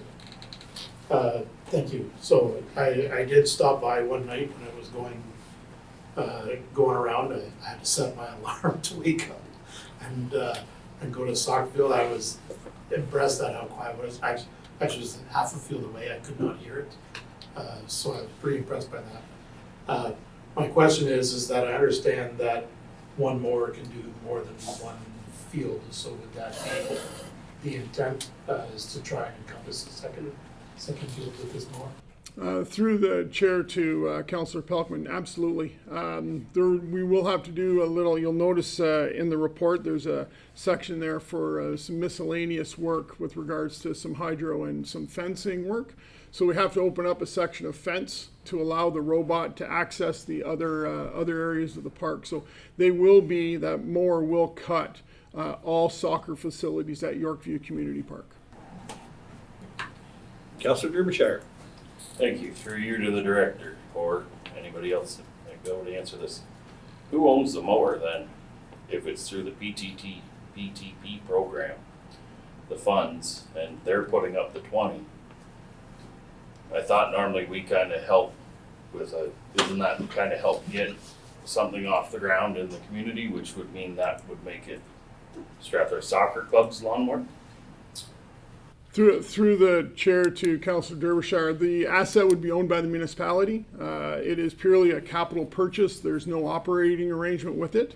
The club completely understands that any donation to a municipal asset, it still remains a municipal asset. So it would not belong to the club. Councillor Derbyshire. Sorry, just to follow up then. Does that still qualify then to come out of the PTP program if we own the asset? Through the chair to Councillor Derbyshire, the PTP program is only for municipal assets. Okay. We would not be providing funds, municipal funds, to a group for a private asset. It would only be a municipal asset. So some examples of different projects that PTP has been involved in is, as an example, is the beach volleyball courts up at the Fairgrounds Recreation Complex. Majority of the funds there were contributed by private individuals, but it's a municipal asset. There is just trying to think off the top, there's a bike repair station down by the playground in Alexander Park that was flooded out this afternoon. That was a 50-50 partnership with another service club in the community, but it's a municipal asset. So just because there's partnerships associated, it would have to remain a municipal asset. That's identified actually in the PTP CDAC terms of reference. Okay, thank you. Deputy Mayor, will get back. Yes, ask a question. Thank you. First question was the same as Bo's. Second question is there an exclusivity of use clause between us and the soccer team putting up the money?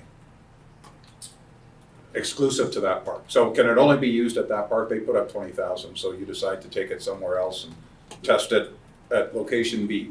Can that happen, or is there exclusivity of use? Through the chair to Deputy Mayor, I don't want to say an exclusivity, but only on the soccer facilities at Yorkview Community Park. So would we be able to speak with the soccer club and see if we can move it to another facility as a trial? We could negotiate that with them. I would argue that we'd want to go back to another supplier and ask to see if we can get another trial to see if the mower works just as well at another location, rather than taking that mower off that property, because that mower cuts every day. It doesn't stop. So once we remove that mower from that location, the level of service is going to decline. Okay, thank you. You're going to look to the right first, any question over here, then we'll get back to you. Councillor Wilsey, and then Through the mayor, through Councillor Littleborn. It said on your Director. Sorry, Director Littleborn. I think that was a demotion I gave you. With the you had in your previous report there was a 4-year payback, and my question on that one is how long do the batteries last? Because I know when we're looking at batteries, and I got tools and I don't use mine every day. And I know my tools that I use for doing my lawn, where I've got the same tool that does my hedge trimming and my weed whacking, and I just change the ends and I use it all the time. And after a year and a half, my batteries aren't as good as they used to. And we're saying this asset's going to last 4 years to pay itself back. And I don't see any maintenance cost or anything built into that, or operators to. So I guess my thought is just how long are the batteries going to last? What maintenance involved in this, and is there extra cost with running this? Through the chair to Councillor Wilsey, the battery value is about $3,500. They're telling us that the battery will last 3 to 5 years. So when I figured out the 4-year payback, I determined we were replacing the batteries every 3 years, not every 5. The value, it reduces the usage of fuel. Our fuel usage would be about $2,800. Our hydro usage would be about 150. Actually, just let me find the sheet. Our hydro usage would be about between $35 and $50 a year versus the $2,800 in fuel. There is blades that need to be replaced on the mower on a monthly basis, which is no different than the maintenance that needs to be done on our current mowers at about $60 a set. So we would go through about 6 sets, so that's about $360. The typical maintenance of that piece of equipment is making sure it's plugged in, and once a week we go and staff lift it up and blow it out. That's essentially the maintenance needs to be done to that mower. Nothing else to the right. Back, Councillor Pelkman. Yeah, it was actually Councillor Wilson's question, but what happens on a day like today with all that rain?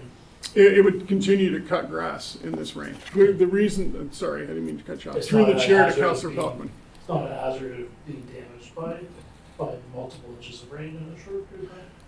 Through the chair to Councillor Pelkman, on that field, on Yorkview Community Park, no. There's never any standing water on that park because it drains so well. If that mower was in Cuddy Sports Fields, we would tell it not to run because it would need pontoons for it to work. Thank you.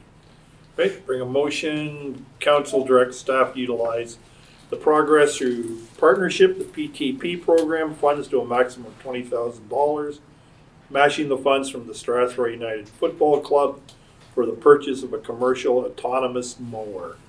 Councillor Pelkman, second by Councillor Kennis. Other questions? All in favor? Carried. Emergency secondary refrigerant pump repair and replacement. Motion to receive the report. Councillor Kennis, second by Councillor Palmer. All in favor? Carried. Director? Through the chair to council, they say everything has a life expectancy, and the pumps at the secondary refrigerant pumps at the Gemini Sportsplex have reached theirs. We went to start up the blue pad this, I guess, early summer. When we fired up the pad, the pump was very noisy. It was very loud, so we shut the pump down and fired up the backup pump. The backup pump worked fine. There was no issues with the backup pump when we originally fired it up. When we had the mechanic in to assess the blue pump, the noise started to resonate from the backup pump. Again, they're 25-year-old pieces of equipment that are run very regularly and have just met their life expectancy. What we're here this evening asking for, and we're going ahead with an emergency repair, even though not recommended by the contractor, because the backup pump is ready to fail. And if I have 2 pumps down, that means I'm going to lose 1 sheet of ice. The cost of losing 1 sheet of ice, pulling it out and putting it back in again, far exceeds the backup pump, or the emergency repair. The reason the contractor does not recommend a repair is because they're not OEM parts, so they're not original parts from the manufacturer, so they will not warranty them and they cannot guarantee the longevity of them. Do I think once we repair the pump, is it going to fail in 2 weeks? No. But the contractor, if it does, is going to come back and say, I told you so. Chances of the pump operating fine for a period of time, I would suspect would be okay. But what we do need to do is to ensure that we're not in this situation in 6 months from now, is to replace 2 pumps. Replace the backup pump and replace either the rebuilt pump or replace the green pump. Because the green pump is also 25 years old, and the probability of it failing in the near future, I would say is very high, because the other 2 pumps have failed. And they're the same brand, same installation date. So this is why staff are here in front of you this evening, asking for the funds. Questions? Deputy Mayor. Number 4, option for 4 is to pull the backup pump out of the blue pad, put a new pump on the blue pad, a new pump on the green pad, and keep the newly rebuilt backup pump as a backup, and we'll deal with that in budget at a better later time. Is that correct? Thank you. I'll make motion that we accept number 4. Someone, second by Councillor Kennis. Any further questions? Councillor Wilsey. Are there only 3 pumps in the Gemini? Through Or the is there chair 2 backup to pumps? Yep. Through the chair to Councillor Wilsey, there's only 3 secondary refrigerant pumps. Yes, there are other pumps that will be coming forward to you in the future capital budgets that will need to be replaced in the future. Any questions? Have a seconded motion. All in, oh, sorry. Oh, All I was gonna say through you to the chairs, maybe we can try to get this on a little more of a gap between all 3 of them so that it's not a wango.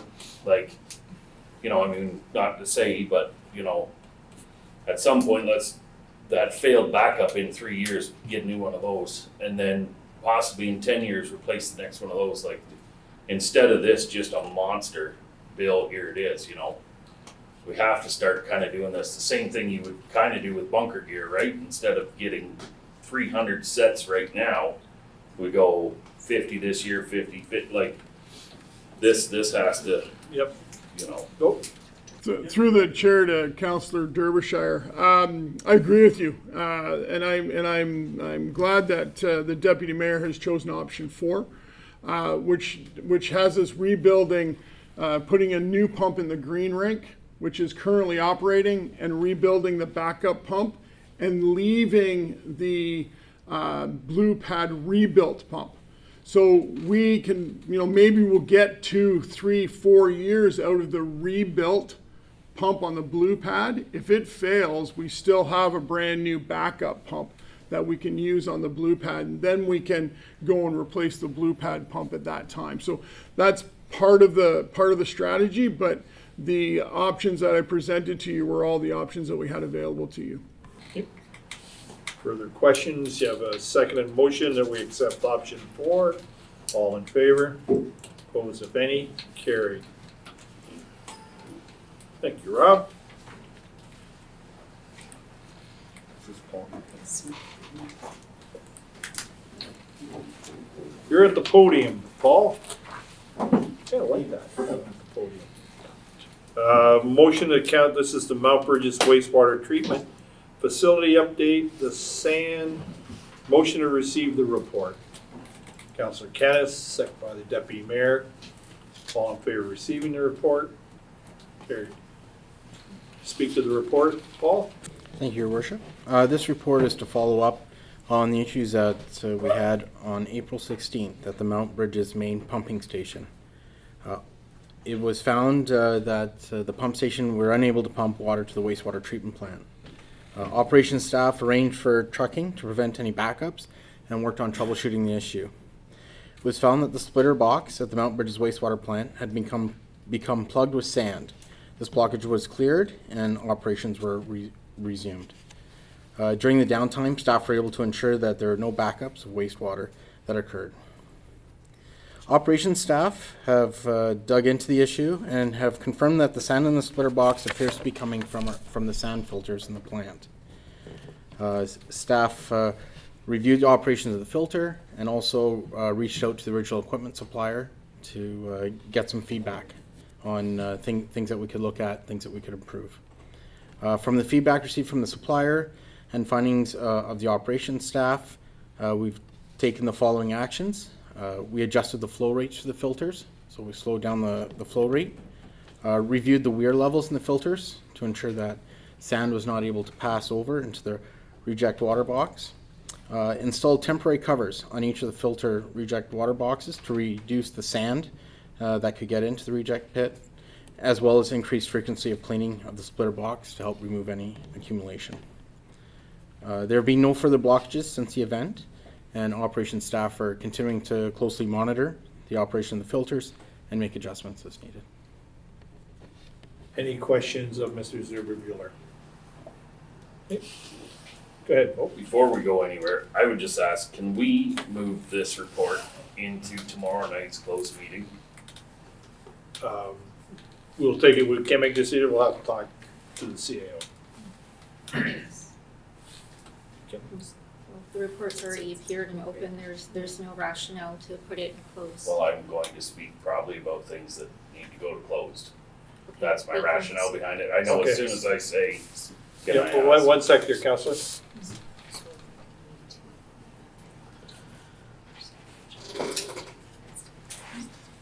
Okay, we'll defer it till tomorrow night, Counselor. Thank you. Okay. Next is, any other questions of Mr. Zuber-Bueller? Seeing none, are you gonna do the Darcy Drive copper water report too, Paul? Yeah. Then we'll do is, sorry, go ahead. Do we get a motion to defer that to tomorrow? Well, it's already been received for information. It's already been received for information, so motion to receive the report EPW 2024, the Darcy Drive copper water service replacements, the tender award. Someone to bring the motion, Councillor Wilsey, second by Councillor Kennis, all in favor? Okay. Speak to that. Paul? Yes, so there, over the last several years, there have been several copper services that have failed along Darcy Drive. When the issues started with the copper services, staff had a contractor installed approximately 19 anodes along Darcy Drive that were accessible, and 16 services have been repaired to date. Most of these repairs have been done on an emergency basis. So in order to be proactive, staff issued a request for tender to provide the labor, equipment, materials to replace the copper services on Darcy Drive. The replacements will include replacing 9 identified copper service lines from the property line to the water main with Municipex. The properties that were selected were based on being more difficult to replace, such as concrete driveways and being across from the water main. The service is across on the opposite side of the street, so making the emergency repairs more challenging. We had 4 bidders on bids and tenders for this project, and the lowest bid came in from Master Utility Divisions, who was recommended for the project. Any questions? Councillor Hippel. Through yourself to Paul Zuber-Bueller. That is a big difference. Obviously, the highest one's 219, and the lowest one, which is the one that we picked, is 78. I guess my concern, and I hope, and I trust you on this, but I always in the back of my head, I think, with all the issues we've had at Darcy Drive, I just hope that that all 4 of these are going to give the exact same level of service to get this done, because we have had a lot of issues there, and even though it's the lowest, you just hope that they're still providing the same service as everyone else. Do you know why it's so low? Through the chair to Councillor Hippel, maybe some information I can share. I did do reference checks on the contractors. One that I spoke to a municipality that had this company in to do some work, and they gave very good reviews of the methods chosen by the contractor and the work that they did. Thank you. Any other questions? Councillor Pelkman, then Councillor Wilsey. Thank you, through the mayor, to Mr. Zuber-Bueller. So I see that the copper is still going to exist between the property line and the house, but with the Municipex in between, does that stop the corrosion? Because isn't it when copper touches another metal that you get the corrosion in the bidding? Through the chair to Councillor Pelkman, so this will resolve the issue that we're seeing between the water main and the property line. We're not exactly sure what type of material is after the property line. Different builders may use different materials from the property line to the house. Councillor Wilsey.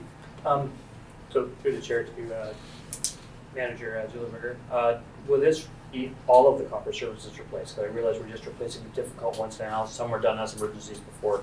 Or there'll still be copper services on municipal properties that exist on Darcy Drive that we have not fixed after this tender's approved. Yeah. Through the chair to Councillor Wilson, yes, there'll be several services that haven't been or won't have been replaced. And I guess my question on that is, why aren't we doing all of them?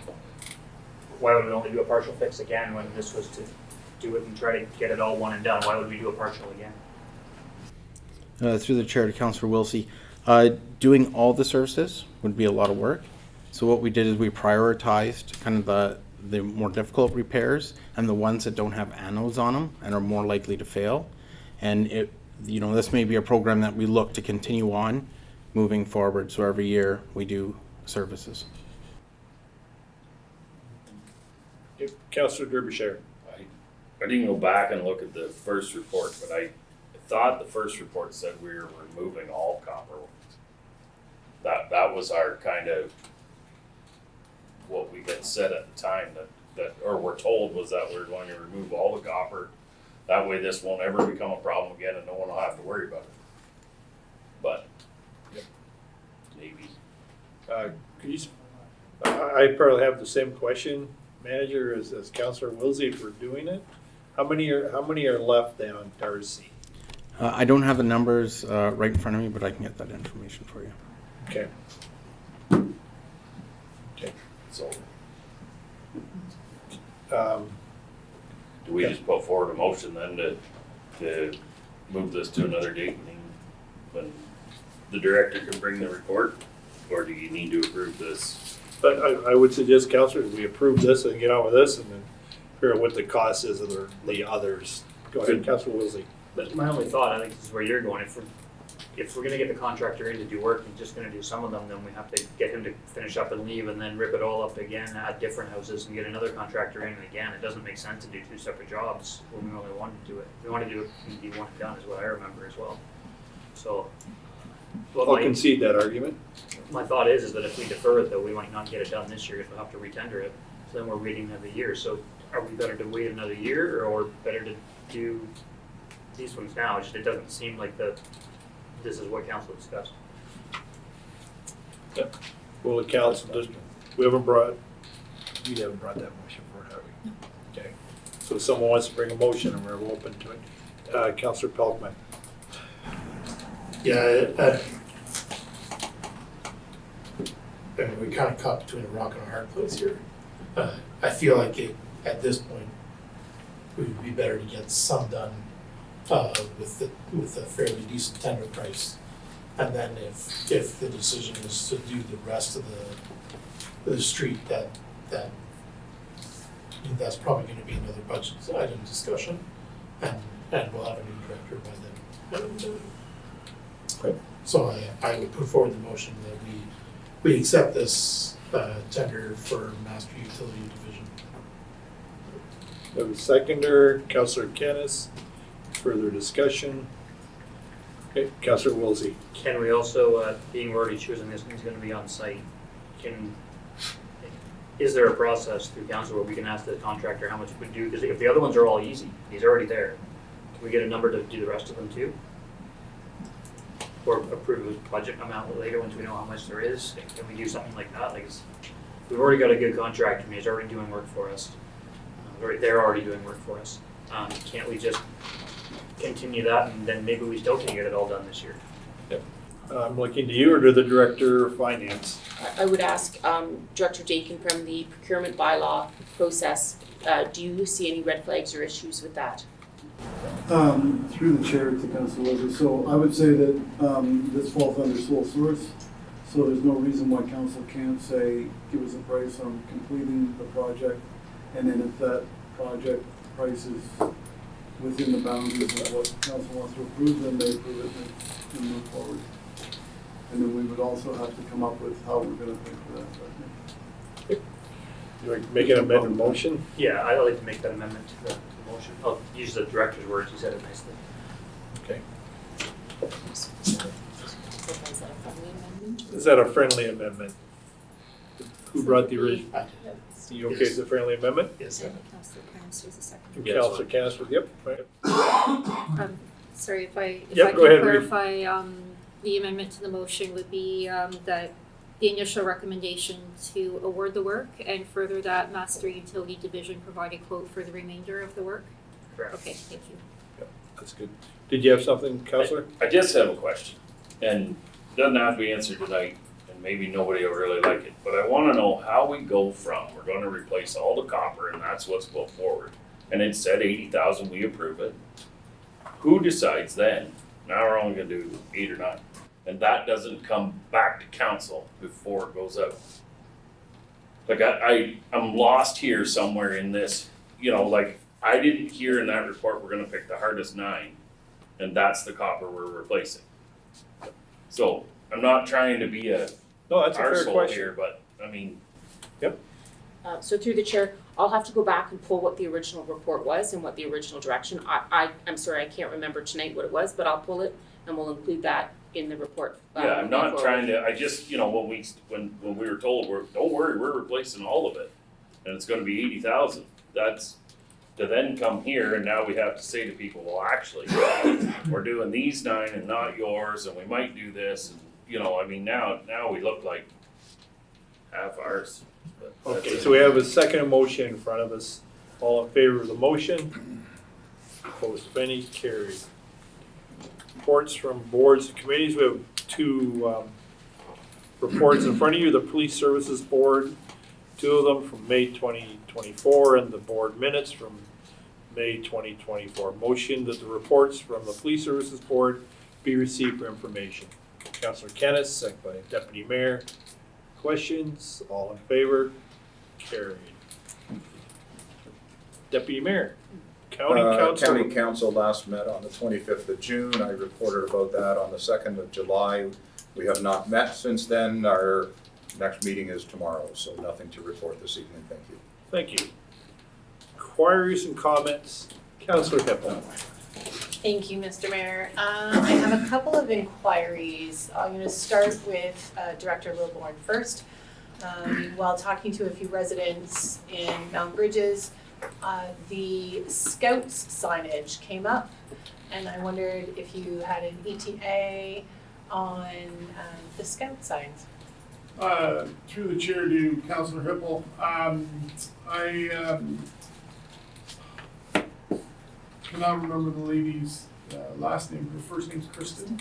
Has emailed me a zip file. We have located the logo that's needed.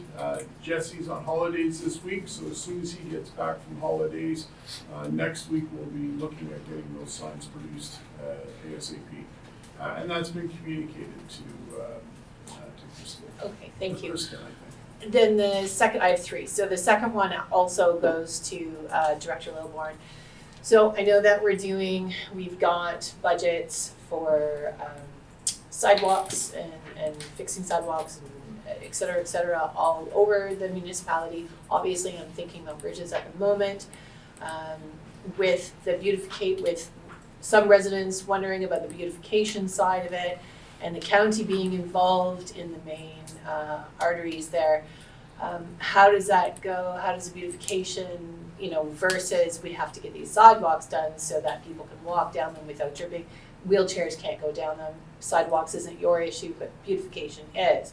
So how are we putting this all together? The reason I asked that, because I know you and I were talking, I thought maybe you could just give a quick little spiel for me on that one. So through the chair to Councilor Hepler, I'm assuming you're talking about Adelaide Road? Yes.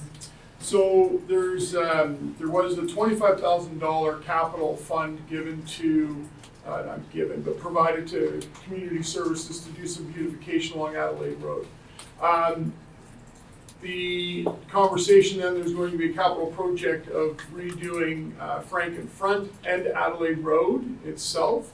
So rather than spending the money now and then just having it ripped up in, a year, maybe 2 years from now, and wasting that $25,000. That $25,000 was essentially told the Director of Engineering and Public Works that there's $25,000 you can use for beautification at that time. The beautification can be as simple as pulling up the asphalt between the curb and the sidewalk and putting in grass if we so choose to. We could look at doing, rather than doing one planter every 200 feet, maybe you do 4 planters as a bit of a cluster every 600 feet. So you have a little bit more impact. So there's lots of ways we can do beautification. The only concern that we have, and the reason we haven't done it yet, is simply because of the project that's supposed to be coming forward, and we don't want to waste the money that taxpayers' dollars. Okay, perfect. And then my last one actually goes, I'm not entirely sure who this goes to. When we were talking about South Grove tonight, that was, right on the money, because we're having, Mother Nature has decided that she hates us and is just like dumping rain on us like crazy. But we've got plans going forward, and these are great plans, and they're great plans. What do we do when it does something like it does today or last Wednesday, and our residents just cannot they can't go down the road, they can't get out of their driveways, they can't get out of their homes? And I do know that this is a thing because I literally went there first thing this morning, knowing how bad it was last Wednesday. So do we have a fail-safe, or do we have some type of procedure moving forward for the people that are struggling with this? Yep, timely, the CAO, we have that answer. Perfect. So, what staff, in any case where we have excess waters, the first thing that staff does is go out and check to see if the catch basins are clear. Right. In this case, they did go out, and unfortunately, there was nothing blocking the catch basin. It was the volume of water was such. In this case, we do have a truck that was utilized to try to pump out and actually remove the water, a sucker truck. I guess the issue that we have too is it's not as easy as just pumping the water onto neighboring properties, because they're saturated with water, and then you're creating an issue in other places. So in this instance, we brought out the municipal vehicle, the pump, to try to remove some of the water. What happens too is when the weather event slows down, like we had such a significant amount in such a short period of time, things could not be cleared away fast enough. Once it stopped raining, the system could start to catch up. Right. But it unfortunately caused a significant amount of water to pool. So we utilize sort of different methods to try to clear the water. Thank you. That's it. Councillor Kennis. I think every July, the last couple of years, I mentioned that the flower pots on the Head Street Bridge have been vandalized, and sure enough, last week it happened again. So I don't have a solution. I just wish people wouldn't do that. And a lot of money's been spent on putting those up and beautifying the community, and then somebody comes around and pulls them out, throws them into the water. So no solution, but I don't know. Tell people not to do it if you see them doing it or whatever, I don't know, but anyway, that's it. You're being very calm. I find it very annoying and very. Well, it is very annoying, but I don't know what you do about it, but No. short of having somebody stand there and guard the flowers, which is realistically impossible as well, so, yeah. Councillor Wilsey. I just thinking back to some reports that we've had previously on council and all the rains and everything we've had, I believe that the director of engineering, which we may have to wait until we get a new one hired, but back, I believe it was November, we had the stormwater presentation where we talked about different options for doing it to just certain sections of the community which needed the service, or we're going to get it or expanding it to it. And I don't believe we've had that report come back to council. I just didn't know when that was coming through for those of us that aren't in South Grove or and are still worried about, because there's issues. I saw a bunch of people complaining about water, mostly in Strathroy. But just want to know when that's coming back to council with that report and those options. If there is a timeline for that, if we're waiting for the director of engineering and it'll be months and months away before we talk about it. Yep, CAO. We will need to have the director in place to bring back that report, but I'll also mention that The master servicing plan is also looking at stormwater management, so that will contain information that will be relevant to this conversation as well. Councillor Pelkman. Yeah, just as a follow-up to that, this would have been a prime example of where I would have opposed putting in a line item on everybody's tax form to say that this is to upkeep your stormwater management, when parts of the community don't have effective stormwater management. Would have had some pretty irate callers today. But for my own thing, when I attended the Warden's golf tournament and had the pleasure of golfing with the two individuals who are actually responsible for putting the lights at Metcalf and Ed, which I've been asking about, and the delay is they're waiting for private service companies to move their stuff, and they're kind of at the whim of Bell and Union Gas and all the other companies to move all the stuff, because there's a lot of infrastructure apparently in a very small, tight space. So that's the holdup, and they didn't have a time frame for that. So. We're waiting. Yeah. Councillor Gerby. Just comment. There were people doing some work on that intersection last week, like marking things. So I'm not sure if that's for that or something else. But Councillor Derbyshire. I don't really have a whole lot of comments. I do just want to say the amount of rain, sheer volume wise, is unbelievable.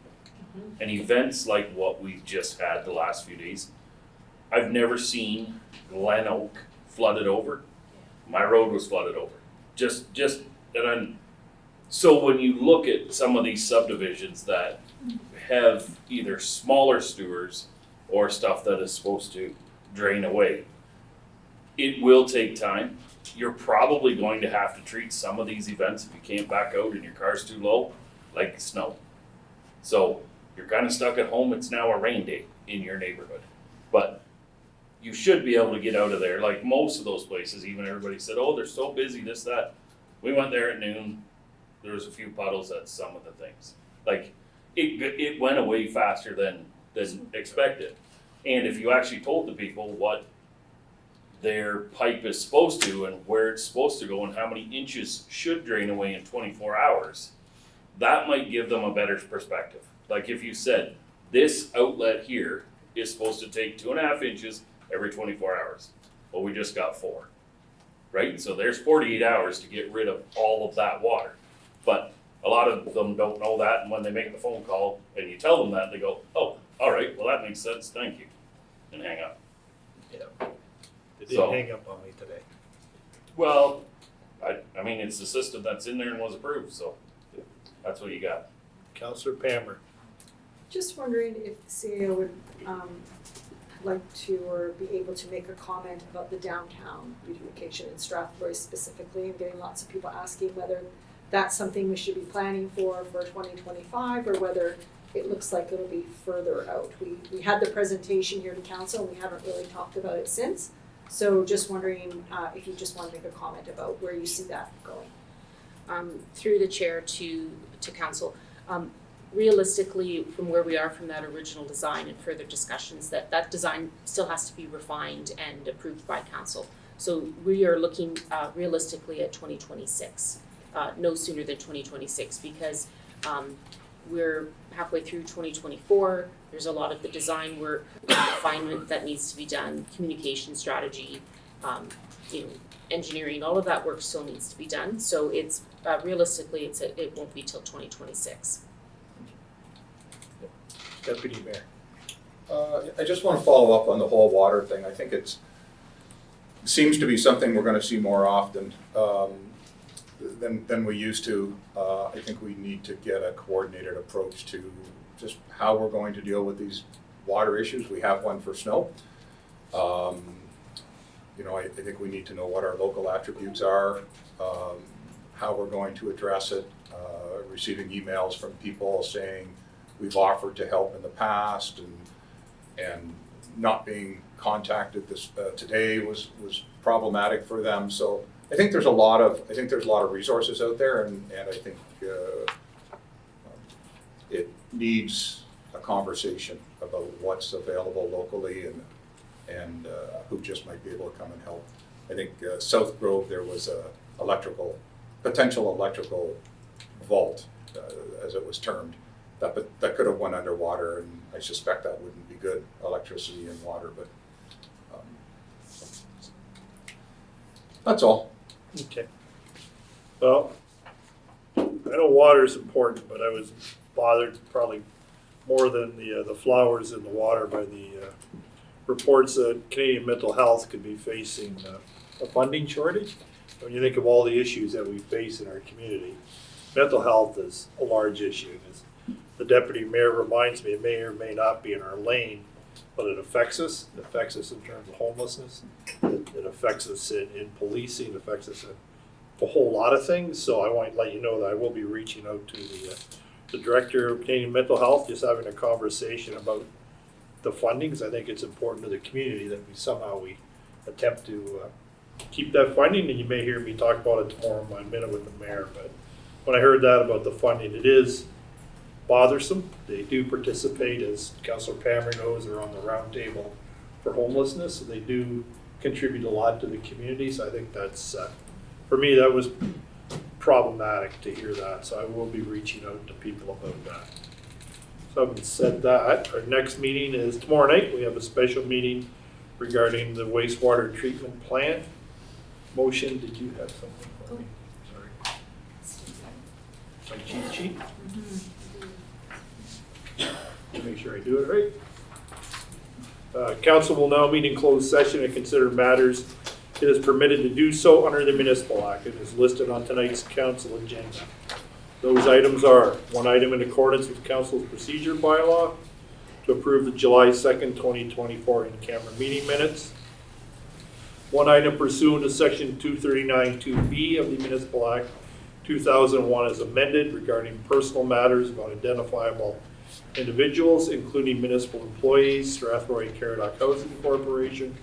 One item pursuant to section 239(2)K of the Municipal Act 2001 as amended, position, plan, procedure, criteria, or instruction to be applied in negotiations, South Grove subdivision agreement. One item pursuant to section 239(2)D of the Municipal Act as amended regarding labor relations or employee negotiations, a hiring report. Motion that we enter closed session at 8:11 p.m. Councillor Pelkman, second by the Deputy Mayor. All in favor? Carried.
Motion that open session resume at 9:27 PM. Councillor Derbyshire, second by Deputy Mayor, all in favor, carried. Started with counselors. Yeah, I got it.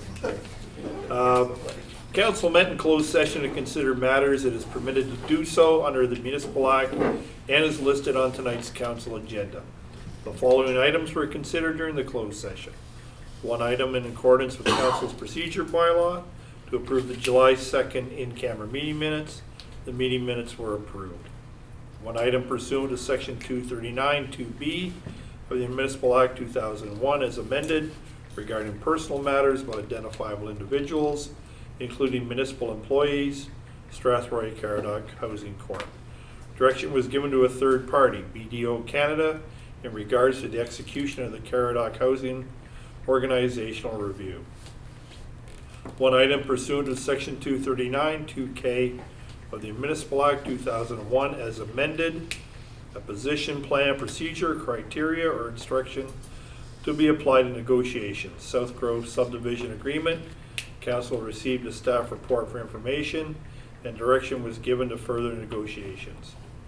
One item pursuant to section 239 2D of the Municipal Act 2001 as amended regarding labor relations or employee negotiations, hiring report. Council received a confidential hiring report for information and further direction was given to staff. Need a motion that the direction given in closed session be approved. Councillor Kennis, second by Councillor Wilsey. All in favor? Carried. Consideration of bylaws. Thank you, Chair. The first bylaw before council this evening for consideration is bylaw 6324 to authorize a municipal funding agreement for the Canada Community Building Fund. This is between AMO and the municipality of Strathroy-Caradoc. The recommendation is that bylaw 6324 receive first, second, and third and final reading. Motion that bylaw number 63-24 receive first, second, third, and final reading. Deputy Mayor, second by Councillor Hippel. All in favor? I have a question first. Yep, I apologize. Did we have a report on this? I don't remember seeing a report on this, so I just want to make sure I know what we're voting and passing. I don't remember seeing a staff report on any of this. Sure, if I can speak a bit Yep. to it. So, I don't believe, there wasn't a report, but I believe there is, and the CAO, you may have some background as well, but this was, a funding agreement that's renewed approximately every 10 years, and it's for the disbursement, I believe, of, the former gas tax fund, now called the Community Building Fund. So I believe what this is an authorizing agreement, to allow the money to go through AMO to then be passed on to the municipality. And this agreement would be good for another 10-year period. And I guess, thank you for that. My only question is, I mean, in the future, can we not have a bylaw where we haven't had a report and know what we're voting on? Like, this is just similar to what we just talked about, in closed about what's happening and. Can't talk about that, Craig. No, I'm just in general, things being passed without Yep. council having reports on them. Certainly. I'm pretty opposed to that. Okay, point well taken. All in favor? Carried. Bylaw 6424 related to the public meeting held earlier this evening to amend the zoning bylaw in regards to 6724 Calvert Drive. The recommendation is that bylaw 6424 receive first, second, and third and final reading. Motion to this bylaw receive first, second, third, and final reading. Someone bring a motion. Councillor Kennis, second by Councillor Wilsey. All in favor? Carried. Bylaw 6525 related to a report from earlier this evening to accept and assume streets and services in the plan of subdivision known as Plan 33M775 in accordance with all agreements registered to that location. The recommendation is that bylaw number 6524 receive first, second, and third and final reading. Someone to bring the motion of this bylaw receive first, second, third, and final reading. Councillor Derbyshire, second by Councillor Hippel. All in favor? Carried. And finally, bylaw 6824 is a bylaw to confirm this evening's proceedings of the Council of the Corporation of the Municipality of Strathroy-Caradoc. The recommendation is that bylaw number 6824 receive first, second, and third and final reading. Motion of this bylaw receive first, second, third, and final reading. Deputy Mayor, second by Councillor Kennis. All in favor? Carried. And I apologize because that was not the final bylaw this evening. Bylaw 6924 is the bylaw to establish an R-zone policy. The recommendation is that bylaw 6924 receive first, second, and third and final reading.